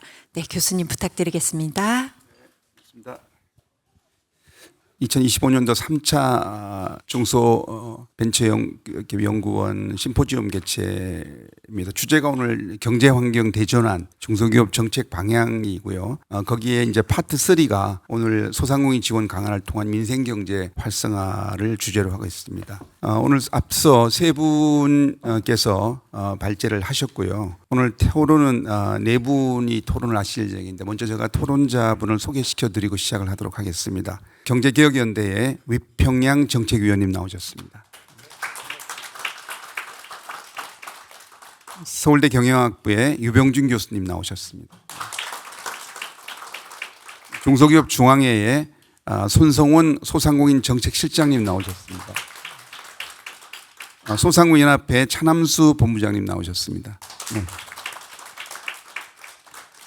네, 두 분의 전문가 분과 두 분의 또 소상공인 중소기업 단체 담당 책임자 분도 둘이 모셨는데요. 오늘 지금 연구원에서 실태 조사를 했고 또 그 실태 조사를 아마 기반을 해서 정책 과제를 도출을 한 것 같습니다. 상당히 좋은 참고가 될 수 있는 그런 좋은 자료가 오늘 발제가 됐고요. 지금 아마 여기 지금 경제 환경 대전환 이야기를 하고 있습니다만은 아마 우리 한국 경제가 우리 역사상 아마 가장 좀 정말 전환이 되는 위기적인 상황이다는 것은 이미 지표상으로 여러분들 계속 보고 있으실 거니까 우리 경제를 되돌아보면 이렇게 오랜 기간을 장시간을 경기 침체가 이어졌던 해가 저가 알기로는 없습니다. 사실은 대부분 이렇게 경제 샥이 왔지만은 보통 1, 2년 만에 다시 V자 반등이라든가 반등을 했었고요. 근데 지금 우리가 6년째 반등을 못하고 지금 현재 계속 침체가 이어지고 있다 보니까 아까 소상공인 위기적인 상황이 계속 나올 수밖에 없는 거는 이게 이제 어려운 상황이 길어질 때가 문제입니다. 잠깐 샥이 왔을 때는 그 샥을 잘 견디면은 또 회복이 될 거니. 근데 이렇게 길어졌을 때 많은 한계 기업들이 결국에는 문을 닫을 수밖에 없고. 그래서 지금 가장 큰 문제는 이게 어렵다는 건 알고 있는데 우리가 연착륙이 아니고 경착륙의 문제가 있기 때문에 그렇습니다. 이게 경착륙을 어떻게 이걸 좀 막을 수 있겠는가. 연착륙으로 가야지 경착륙이 돼서는 안 되는데 아마 이 문제가 가장 큰 고민과 과제이지 않을까 생각됩니다. 이제 그와 관련돼서 오늘 네 분이 토론을 해 주실 텐데 제가 순서를 이렇게 하겠습니다. 우리 현장의 상황을 좀 더 들어봐야 돼서 먼저 차남수 본부장님 해주시고 그 다음에 손성원 실장님 그리고 이제 왼쪽으로 유병준 교수님, 유평양 정책위원님 이런 순서대로 진행을 하도록 하겠습니다. 시간이 많지 않아서 원래는 제가 이렇게 발표 일정상으로 볼 때는 좀 여유가 있어서 시간을 좀 많이 들을 수 되겠구나 싶었는데 지금 상황이 조금 바뀌어가지고 아마 한 분당 한 6분을 좀 넘지 않게끔 좀 조정을 해주셨으면 감사드리겠고요. 자, 먼저 그러면은 차남수 본부장님께 부탁드리겠습니다. 네. 시간이 지금 없기 때문에 바로 말씀을 드리도록 하겠습니다. 소개받은 소상공인연합회 차남수 본부장입니다. 1섹션은 현장의 목소리를 가지고 실태조사를 하신 것 같고요. 그리고 이 섹션은 그런 바탕을 가지고 30개의 정책 과제를 뽑으신 것 같습니다. 마지막은 이제 그 중에서 금융 관련된 부분만 특화돼서 신용회복위원회 지원위원회를 제안했었던 걸로 알고 있습니다. 저는 말씀 중에서 인상 깊었던 부분들이 지역 상권에 대한 소멸에 대한 얘기를 하는데 그 중에서 제가 느꼈던 부분은 인구 구조의 변화에 대한 얘기를 좀 핵심 거시적 관점에서 보고 있거든요. 그런데 제가 어렸을 때 생각이 나는 겁니다. 그때 1명, 2명만 키워서 잘 살아보자 그런 얘기를 이제 국가 지도자들이 얘기를 많이 했거든요. 그 얘기는 뭐냐 하면 정책이 진짜 중요한 거구나. 저 새삼 느낍니다. 제가 정책 담당자이기도 하지만 그런 방향을 던졌을 때 국가는 어떻게 움직이고 그 국가에 있는 국민들은 그 방향에 맞춰서 또 이렇게 움직이게 될 수밖에 없는 거거든요. 소상공인 분야는 더 그런 것 같습니다. 그런 생각을 먼저 갖게 되고요. 저는 지금 이렇게 30개 과제 또 아까 현장의 목소리 너무 다 좋은 말씀이었고 그 말씀 중에서 30대 과제 중에 그 6개의 제안을 하셨습니다. 방향성을. 첫 번째는 생활 밀착 그 사회 안전망 방향인데 저는 사실 오늘 토론문을 여러분들에게 오픈하지는 못했지만 제가 쓴 토론문에는 4가지의 기본적인 방향성을 관점을 가져야 한다. 그래서 첫 번째가 취약성이었고 두 번째가 신속성이었고 융통성과 그다음에 마지막은 과외성입니다. 근데 이 모든 거를 아울릴 수 있는 거는 저는 지속성이라는 단어를 쓰고 싶습니다. 지속 가능한 그 단어를 최우선적으로 하고 거기에 핵심 키워드로 말씀드렸던 4가지를 저는 말씀드리고 싶습니다. 그래서 1번 그 30대 과제 중에서 제가 느꼈던 거는 취약성을 관점에서 접근하시면 되겠다. 사회 안전망 관련해서는요. 그리고 소상공인 경영 안정 정책은 저는 융통성 관점에서 좀 접근했으면 좋겠다. 이 대표적인 게 디지털 관련 전환 트랜스 관련해서 얘기인데 이 부분은 좀 더 융통하게 했으면 좋겠다. 너무나도 일반화된 내용보다는 시각각 변화하는 디지털 기술이라는 게 그렇잖아요. 그러니까 융통성이 좀 많이 담보되어야 한다라는 생각하고요. 세 번째 섹션으로 했던 지속 가능한 경제 생활의 방안 이 부분은 신속성을 저는 뒀습니다. 여기 왜 그러냐면 이 핵심 키워드가 채무 상한 금융 이런 쪽인데 이거는 결국 신속해야 합니다. 이거를 늦게 하면 타이밍이 늦어지면 저는 안 된다고 보고 있기 때문에 그 말씀을 드리고요. 그리고 지역 상권 활성화 그 부분에 있어서는 제가 과외성이라는 단어를 쓰겠습니다. 이 과외성은 주로 재난 상황에서 많이 쓰는 단어입니다. 여러분들 코로나19 때 저도 많은 토론에서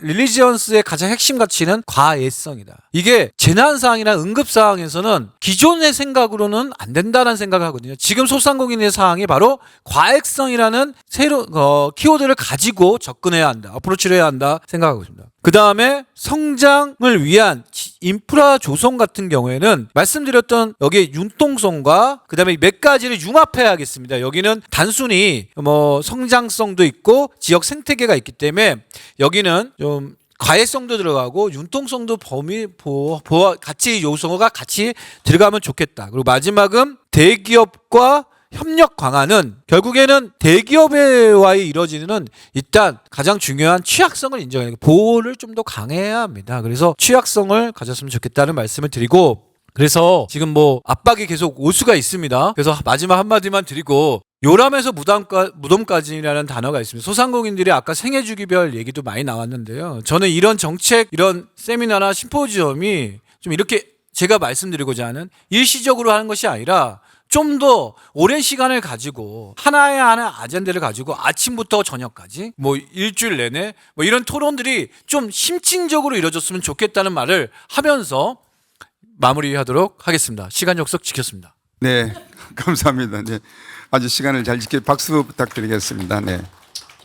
네, 우리 원래 첫 번째 주자분들이 시간을 조금 길게 가지고 나가서 뒤로 자꾸 밀리는데 아주 시간을 잘 지켜주셔서 대단히 감사를 드립니다. 자, 참모본부장님께서는 그 소상공인들을 대변하는 이런 자리에 계시기 때문에 지금 여러 가지 말씀 중에서 제가 오늘 아마 강조되고 있는 것이 지원을 하려면 좀 신속한 지원이 필요하고 지금의 지원들은 일종의 가외성이다. 왜냐하면 이게 재난 응급 상황에 대한 대응이기 때문에 이런 좀 주장을 하셨어요.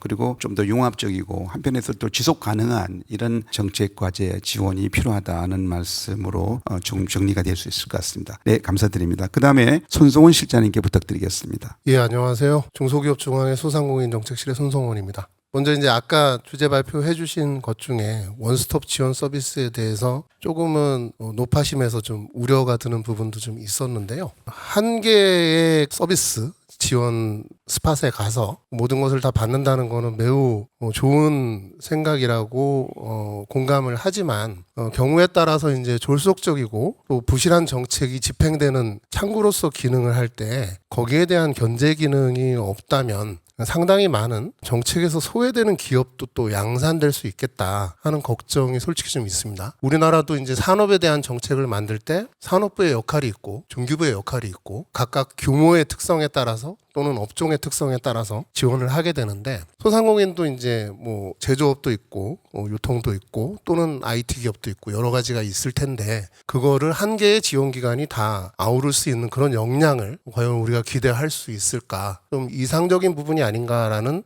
보완점도 우리가 고민해가면서 좀 찾아야 되겠다라는 생각을 좀 말씀을 드리고 싶습니다.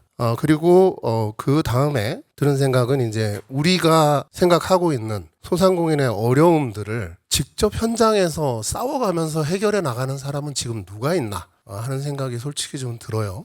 현장에 이제 작전 부대 말고 전투 부대가 좀 있었으면 좋겠다. 지금 시점에서는. 왜냐하면 지금 불이 났어요. 불을 끄는 사람이 있어야 됩니다. 제가 다른 토론회에서도 한번 말씀드린 적이 있는데 지금 소상공인들이 돈을 번다는 게 사실 제가 보면 그게 신기할 정도로 뭐 월세, 세금, 인건비 나가고 프랜차이즈 많죠. 프랜차이즈가 전국에 35만 개가 있습니다. 이 중에 18만 개가 외식업 부분이고 저희가 이 부분에 대해서 이제 올해 초에 한번 조사해서 발표를 한 적이 있었는데 가맹비, 로열티, 차액 감행금, 교육 분담금 이런 돈들을 또 내야 돼요. 그리고 우리가 카카오톡으로 받는 커피 상품권 가서 그 매장에서 쓰면 8% 10% 정도 수수료 또 나옵니다. 그리고 배달앱 수수료, 뭐 이게 광고비, 배달비 계속 나오게 되는데 이런 부분에 대한 것을 해결하는 속도가 어느 정도 걸리냐면 배달앱의 깃발 꽂기가 해결되는데 10년 걸렸습니다. 이게 가맹사업법에 업무구역 지정이 문제가 있다라는 지적이 나오고 나서도 계속해서 있다가 작년 말에 없어졌는데 그러면 어떤 문제가 생기냐? 임대료가 싼 지역을 통해서 장사를 해보려고 했던 배달 전문 업체들이 이제 굉장한 낭패에 빠지게 되는 거예요. 주변에 아파트라든지 상가 이쪽은 좀 임대료가 비싸니까 조금 싼 곳으로 가서 배달만 전문으로 하던 사람들은 이제 앞으로 큰 어려움이 닥치게 될 걸로 예상이 되는데 이런 부분에 대해서 책임지는 사람이 없단 말이죠. 그래서 현장에서 직접적으로 뛸 수 있는 어떻게 보면 기관별 통합 TF 같은 게 저는 소상공인의 당면한 어려움을 해결하기 위해서는 굉장히 필요하다고 생각을 하고 뉴스 같은 데서 요새 좀 보셨겠지만 프랜차이즈 가맹본부가 가맹점에 공급하는 원재료의 가격에 문제가 심각합니다. 아까 이제 소상공인 어려움에서 원재료 부분 뭐 상승 35% 뭐 이 정도 나왔던 것 같은데 시중에서 5,000원에 살 수 있는 거를 2만 원에 팔고 있어요. 가맹점들한테. 이 부분에 대한 문제를 지금 공정거래위원회는 그냥 정보 공개 정도로만 하고 있는 거예요. 근데 정보 공개를 해도 구입을 강제하는 계약을 체결한 소상공인들은 가맹본부의 요청에 따라갈 수밖에 없는데 그 정보 공개가 얼마나 큰 힘을 발휘할지 이런 부분에 대한 것을 조금 더 적극적이고 아까 말씀드린 전투적인 시각에서 뛰어들어서 해결하는 분들이 좀 조성이 돼야 되고 뭐 저희들도 그걸 앞장서서 할 의지가 있습니다만 여기 계신 모든 분들도 또 언론분들도 관심을 좀 가져주셨으면 합니다. 예, 감사합니다. 네, 감사합니다. 우리 순시자님도 시간 잘 지켜주셔서 감사드리고요. 오늘 지금 아까 계속 이어서 우리 현장의 이 상황을 좀 말씀을 해주셨는데 결국에는 소상공인들의 현장에서 애로사항들을 잘 파악을 하고 사실 우리가 정책이라는 것은 실효성이 있으려면은 이게 진단을 잘해야 되거든요.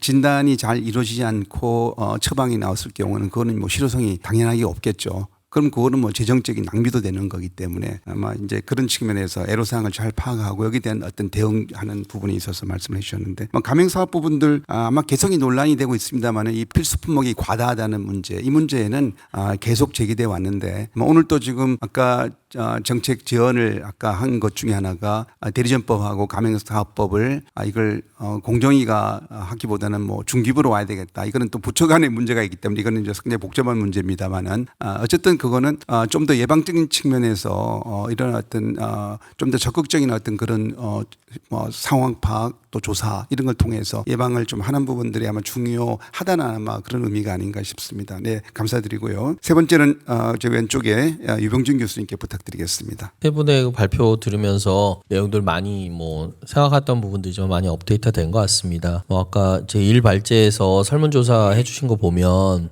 그 폐업 원인이 수익성 악화고 69%가 경영성과가 안 좋다고 우리나라에 지금 한 600만 되는 그 소상공인들이 그렇게 생각을 하고 있고, 월평균 영업이익 300만 원 이하인 사업자가 64.5%로 상당히 좀 열악한 환경에서 한계 상황에 놓였다는, 정말 심각하다는 걸 보고 있고, 심지어 이제 올해 전망은 더 안 좋게 보고 있는 정말로 심각한 상황인 것 같습니다. 그러면서도 여기에 대해서 이제 뭐 언제나 불만이 있을 수 있지만 소상공인들이 정부 노력이 그렇게 눈에 보이지 않는다라는 얘기를 또 하는 뭐 뼈아픈 부분들도 있는 것 같은데요. 여기서 그러면서 또 제가 특기하면서 느꼈던 거는, 과거보다 정말 아까도 말씀하셨지만 보편적 지원에서 성장 지원, 선별 지원의 필요성에 대해서 소상공인들도 생각을 한 것들이 있는 것 같습니다. 결론적으로는 우리나라의 환경에서 이 600만이라는 소상공인이 정말로 있는 것 자체가 너무 많은 거죠. 그래서 뭐 미국 기준하면 절반도 안 돼야 되는데 이 상황에서 수익성이 악화될 수밖에 없고, 이런 근본적인 구조적 문제도 해결을 해야 되지 않나. 안 그렇다면 뭐 이거를 해결할 방법은 없는 거죠. 사실 뭐 300만이면 될 장사를 하는 사람이 600만인 상황에서 이익이 제대로 날 수는 없는 거죠. 그렇다고 대한민국 국민이 예를 들어서 밥을 하루에 2번 먹을 수도 없고, 정말 선별 지원으로, 그리고 성장 육성 지원을 하고 악순환의 굴레를 벗어나는 것이 일단 근본적인 문제가 아닌가라는 생각이 들었습니다. 그러면서는 폐업에 대해서도 지금 뭐 요번에 이제 저도 뭐 정책들 이렇게 보면서 그 좋은 지적해 주셨던 게 보니까, 폐업하는데 예를 들어 한 1,500만 원 정도가 드는데 정부 지원이 2,300만 원 정도라는 거예요. 그러면 사실은 폐업을 할 수가 없는 거죠, 한마디로 얘기하면. 그래서 정말 선별적이라도 과감한 지원을 통해서 페이드아웃, 이거는 그냥 뭐 지원해줘서 뭐 빚 탕감해 달라는 얘기 아니라 뭐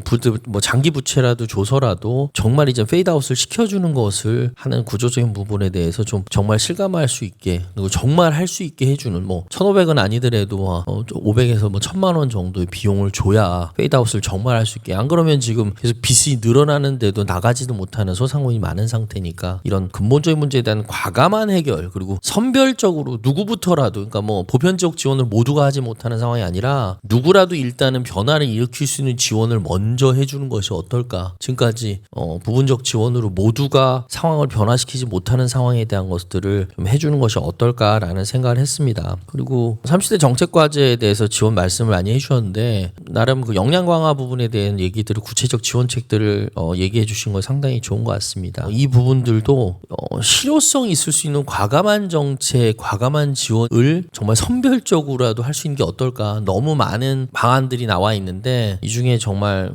잡아서 어떤 뭐 다음 정권이든 어느 시기상 예산도 좀 집중을 해서라도 뭐 하나에서 가시적인 성과를 낼 수 있는 방향에 대한 좀 생각을 해보는 게 어떨까라는 생각이 좀 듭니다. 그리고 아까 프랜차이즈 문제 말씀하셨는데, 이 부분도 제가 보기엔 이런 거였어요. 아까 말씀하신 거는 일단은 뭐 일부 악덕 업체가 있을 수도 있고, 그런 거래 조건들을 사실은 경쟁을 좀 시켜주면 좋겠는데 그게 안 되는 건데, 이걸 갖다 정부가 뭐 가격이나 이런 것들을 비교를 해줄 수는 없잖아요. 근데 분명히 선별을 해주거나 조건을 정확히 안내해 줄 수 있는 뭐 민간을 좀 지원해 준다든지 민간 컨설팅을 지원해 준다 하는 방안으로 좀 해결할 수 있는 방안. 사실은 제가 갑자기 퇴직을 했는데 퇴직을 한 상태에서 나가가지고 어느 업체를 써야 되는 거, 어느 업체가 어떤 조건인지를 자세히 모르는데 이 부분을 조금은, 근데 이제 정부가 그걸 예를 들어서 이거 해라, 이건 아니다라고 얘기할 수는 없으니까 민간 컨설팅에서 그런 걸 선별해주고 비교를 한다면 충분히 그런 경쟁도 좀 돼서, 프랜차이즈 경쟁도 돼서 그런 가격 조건이 이런 것도 좀 유리하게 갈 수 있지 않을까. 그럴 때 해결할 수 있는 메커니즘을 생각해보는 방향으로 접근할 수도 있지 않을까, 이런 생각이 들었습니다. 너무나 큰 난제지만 제 생각에는 보니까 정말 뭐 하나부터라도 좀 시작을 하고 뭐 하나에 예산 집중해서라도 여기 설문에서 나왔지만 가시적 성과를 좀 보여줄 수 있는 방향에 대해서, 언제나 모든 걸 다 하려고 그러다가 하나도 안 되는 것 같은데 선별적 지원, 선별적 정책에 집중하는 것을 좀 하는 방향으로 좀 해보면 어떨까. 그리고 새로운 메커니즘을, 새로운 접근법을 민간을 뭐 활용하는 하는 걸 좀 해보면 어떨까라는 생각을 했습니다. 이상입니다.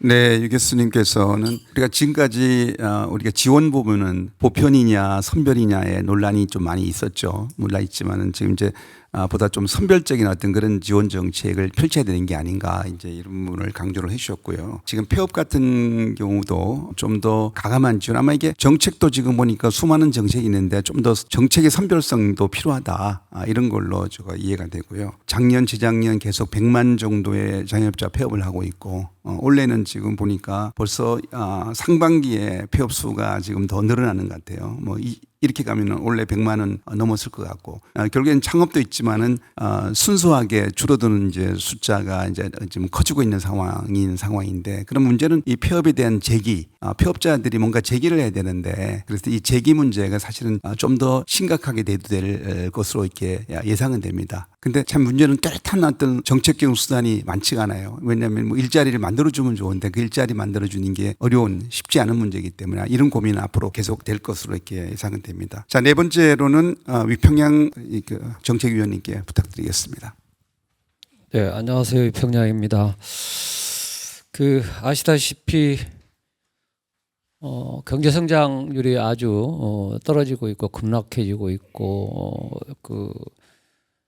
잠재 성장까지도 다 되고 있습니다. 올해 1분기에 마이너스 성장 됐죠. 0.247로 마이너스 됐는데 저성장 구조가 더욱더 심각해지고 있고 근데 이게 배경이 뭘까요? 결국 정부의 정책 실패입니다. 현장에 많은 어떤 경제 구조라든지 문제 제기를 했음에도 불구하고 그것들을 제대로 반영하지 못했기 때문에 지금과 같은 저성장 경제 구조로 내려와 있고 더 떨어지고 있고 그렇습니다. 사실은 뭐 저 같은 경우는 2009년부터 재벌 문제 강력하게 하고 중소기업과 소상공업 중심으로 경제 구조를 만들어야 된다고 강하게 주장하고 수없이 많은 법제도라든지 정책을 제시를 했는데 거기에 뭐 일부만 반영이 되고 실질적으로 안 되고 있어서 지금과 같은 여러 가지 문제가 발생하고 있는 것이다. 이제 이렇게 보고 있습니다. 그래서 이 시기에 더더욱이나 이제 마이너스 성장에 뭐 1% 성장 쪽으로 이제 떨어지니까 그야말로 이제 1차적으로 성장을 제대로 만들어서 우리 이제 기반을 좀 만들어야 되겠다라는 생각을 하고 있고요. 그렇게 가야 된다고 보고 있습니다. 그런 점에서 이제 정은혜 박사님께서 발표하신 내용들 중에서 보면 우선 과제로서 지역 상권 침체라든지 소상공인 부채 문제, 그다음에 이제 사회 모든 근무자를 위한 사회보험료 인건비 지원, 부채 장기화 종합적 대책 이것들에 대해서 현장을 이제 현장인들이 요구를 하고 있죠. 올해 2025년도 5월에 이제 조사를 한 거 아니겠습니까? 이것들에 대해서 정부에서는 그것을 반영을 해야 된다라는 말씀을 드리고 충분히 참고하고 반영을 해야 되고 실천을 해야 된다고 보고요. 그다음에 이제 정수정 실장께서 발생하신 내용을 한 30개인데 사실은 중소기업 정책도 100대 30대 발표한 게 있죠. 우리 소상공인 자영업자도 100대를 하나 더 만들어 주십시오.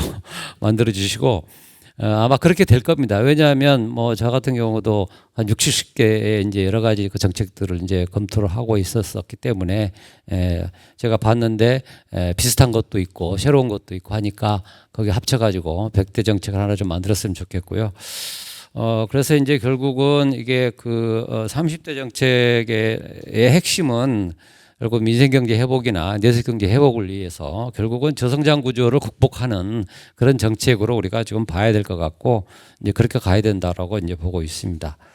그다음에 이영애 변호사의 발표도 사실은 소상공인 자영업자들이 처음과 끝, 그다음에 계속 처음과 끝이라고 하는 게 있죠. 그래서 창업과 폐업과 그다음에 이제 재도전 재기업 일으키기 위해서 아주 잘 마련을 하셨고요. 그런 것도 새 정부가 반영을 했으면 좋겠다는 말씀을 드리고 싶고요. 종합적으로 제가 보기에는 지금과 같은 여러 이제 정책들을 제시를 했는데 이것들이 새로운 정부가 어떻게 될지는 모르겠으나 새로운 정부에서 적어도 80~90%는 받아들이고 이거를 5년 내에 지속적으로 가져가야 된다.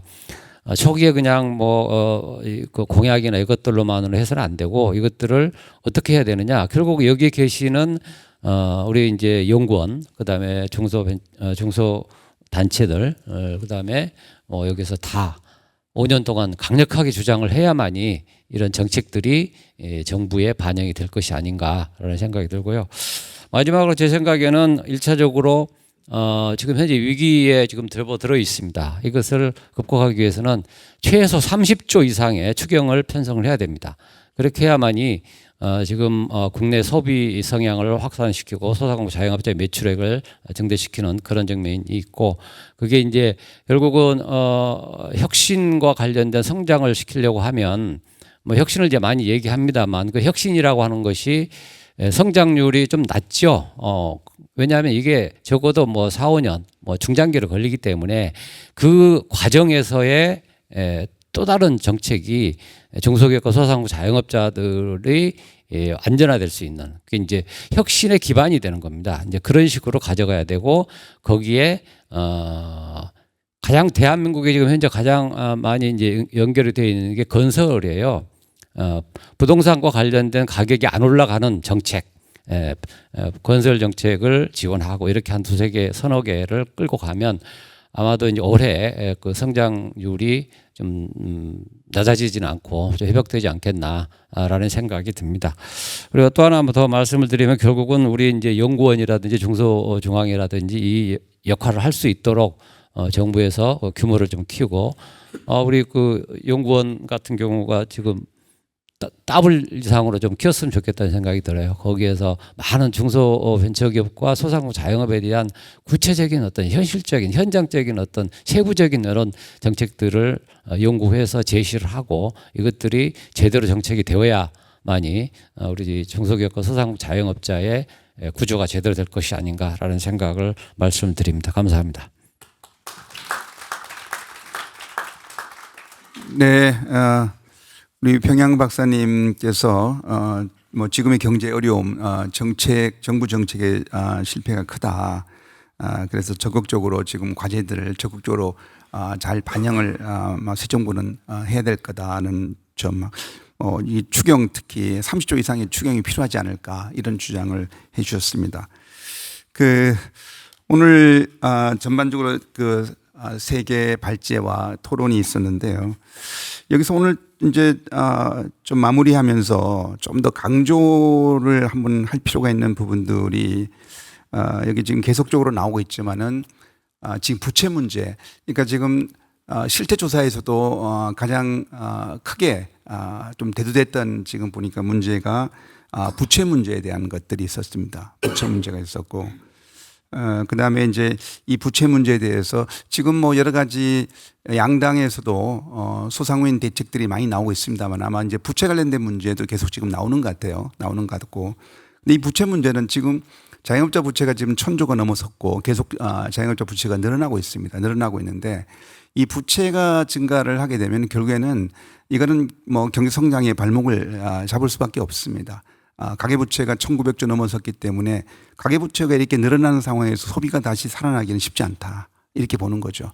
자영업자도 마찬가지고, 지금 자영업자가 부채가 이렇게 누적된 부채가 나타났을 경우에 결국에는 수익성은 떨어질 수밖에 없고, 이럴 경우는 폐업도 늘어날 수밖에 없는 뭐 이런 상황이 발생되고 있다. 이 문제를 어떻게 해결하고 갈 거냐, 이게 이제 큰 과제 같아요. 아까 마지막에 이영애 변호사님께서 소상공인 회복위원회도 제안을 해주시고 그러는데, 어쨌든 이게 이런 문제를 그럼 어느 정도 수준에서 어느 기준에서 그런 부채를 채무를 어떻게 조정해 줄 거냐, 뭐 이런 부분들에 대해서 아마 좀 더 세밀한 어떤 검토와 아마 이런 제안들이 아마 나올 것 같은데, 그런 부분들이 좀 관심 사항이다 볼 수 있습니다. 지금 민생 경제 문제가 가장 큰데, 지금 소상공인의 가장 문제가 이게 민생 경제의 가장 중요한 문제이지 않습니까? 문제인데, 아까 이제 우리 소상공인 문제가 지금 사실 자영업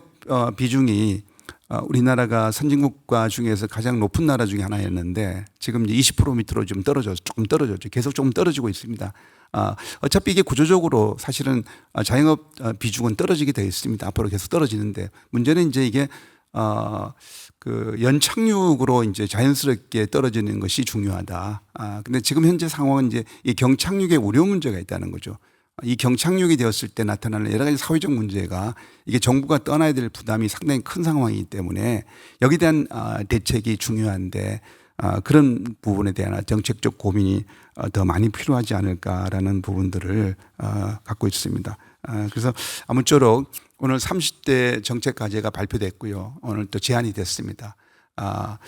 이런 뭐 이 잘 또 선별해서 반영되고 하겠지만 이런 부분들이 잘 검토가 돼서 좀 소상공인들이 어려움에서 좀 회복될 수 있는 이런 부분들 이런 부분들의 성과가 나타날 수 있기를 바라고 뭐 연구원에 원장님 계시지만은 이 아까 위 박사님께서 연구원의 이 규모를 좀 더 2배로 키워야 되겠다. 아주 뭐 좋습니다. 좋은데 어쨌든 연구원의 역할이 더 중요해지고 있다라는 왜냐하면은 이게 대부분의 정책이 미리미리 예방되어서 만들어진 정책이면은 그 실효성이 좀 높아질 수 있는데 대부분이 어떤 상황이 발생이 됐을 때 정책이 만들어지는 경우가 많잖아요.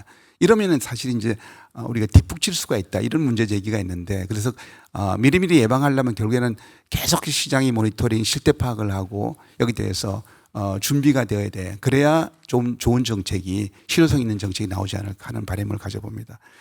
아무쪼록 오늘 발제 세 분 감사드리고요. 우리 또 토론 네 분께서 시간도 잘 맞추셔서 해주셔서 감사드립니다. 그리고 오늘 또 이렇게 준비를 해주신 자리를 만들어주신 우리 연구원 원장님께도 감사드리고 이것으로 시간이 먼저 뭐 시간 그 발제에 대한 혹시 뭐 질문 이런 분들은 여기 풀 끝나고 혹시 개별적으로 질문을 해주시면 감사하겠습니다. 네, 혹시 원장님 뭐 끝으로 한 말씀 예? 끝으로 한 말씀 하시고 이제 마무리하시죠. 네, 오늘 이렇게 해서 3차에 걸친 저희 코스 심포지움을 마치려고 합니다. 저희는 나름 노력을 했습니다. 뭐 어떤 여러 가지 정치적 상황들을 많이 염두에 두시는데 사실 처음에 기획하고 했던 거는 내년 2월이 되면 이렇게 산업정책에서 약간 분리된 영역으로서의 중소기업 정책이 시작된 지 딱 30주년이 되는 때입니다. 그래서 그런 때를 계기로 해서 뭔가 그동안의 정책들을 살펴보고 현안 문제를 보고 방향들을 제시하기 위한 것들을 기획을 했었던 것이었는데 좀 이런 계기들이 돼서 다음 정부의 과제로서 발표가 되게 된 점이 있었습니다.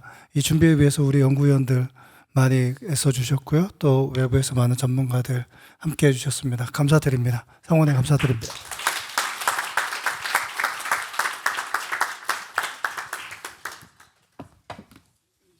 네, 이것으로 그러면 종합토론도 마무리하도록 하겠습니다. 수고해주신 이정희 교수님, 유병준 교수님, 위평양 정책위원님, 손성원 실장님, 차남수 본부장님 감사합니다. 이제 자리에서 이동하시면 될 것 같습니다. 오늘 수고해주신 발제자분들, 토론자분들, 자장분들, 그 내빈 분들께 모두 감사드립니다. 저희가 준비한 행사는 이것으로 끝이 났습니다. 이렇게 참석해주시고 끝까지 남아주셔서 감사합니다. 나가시는 길에 샌드위치랑 만족도 조사를 실시하시면 될 것 같습니다. 가시는 길 조심히 댁으로 돌아가시길 바랍니다. 감사합니다.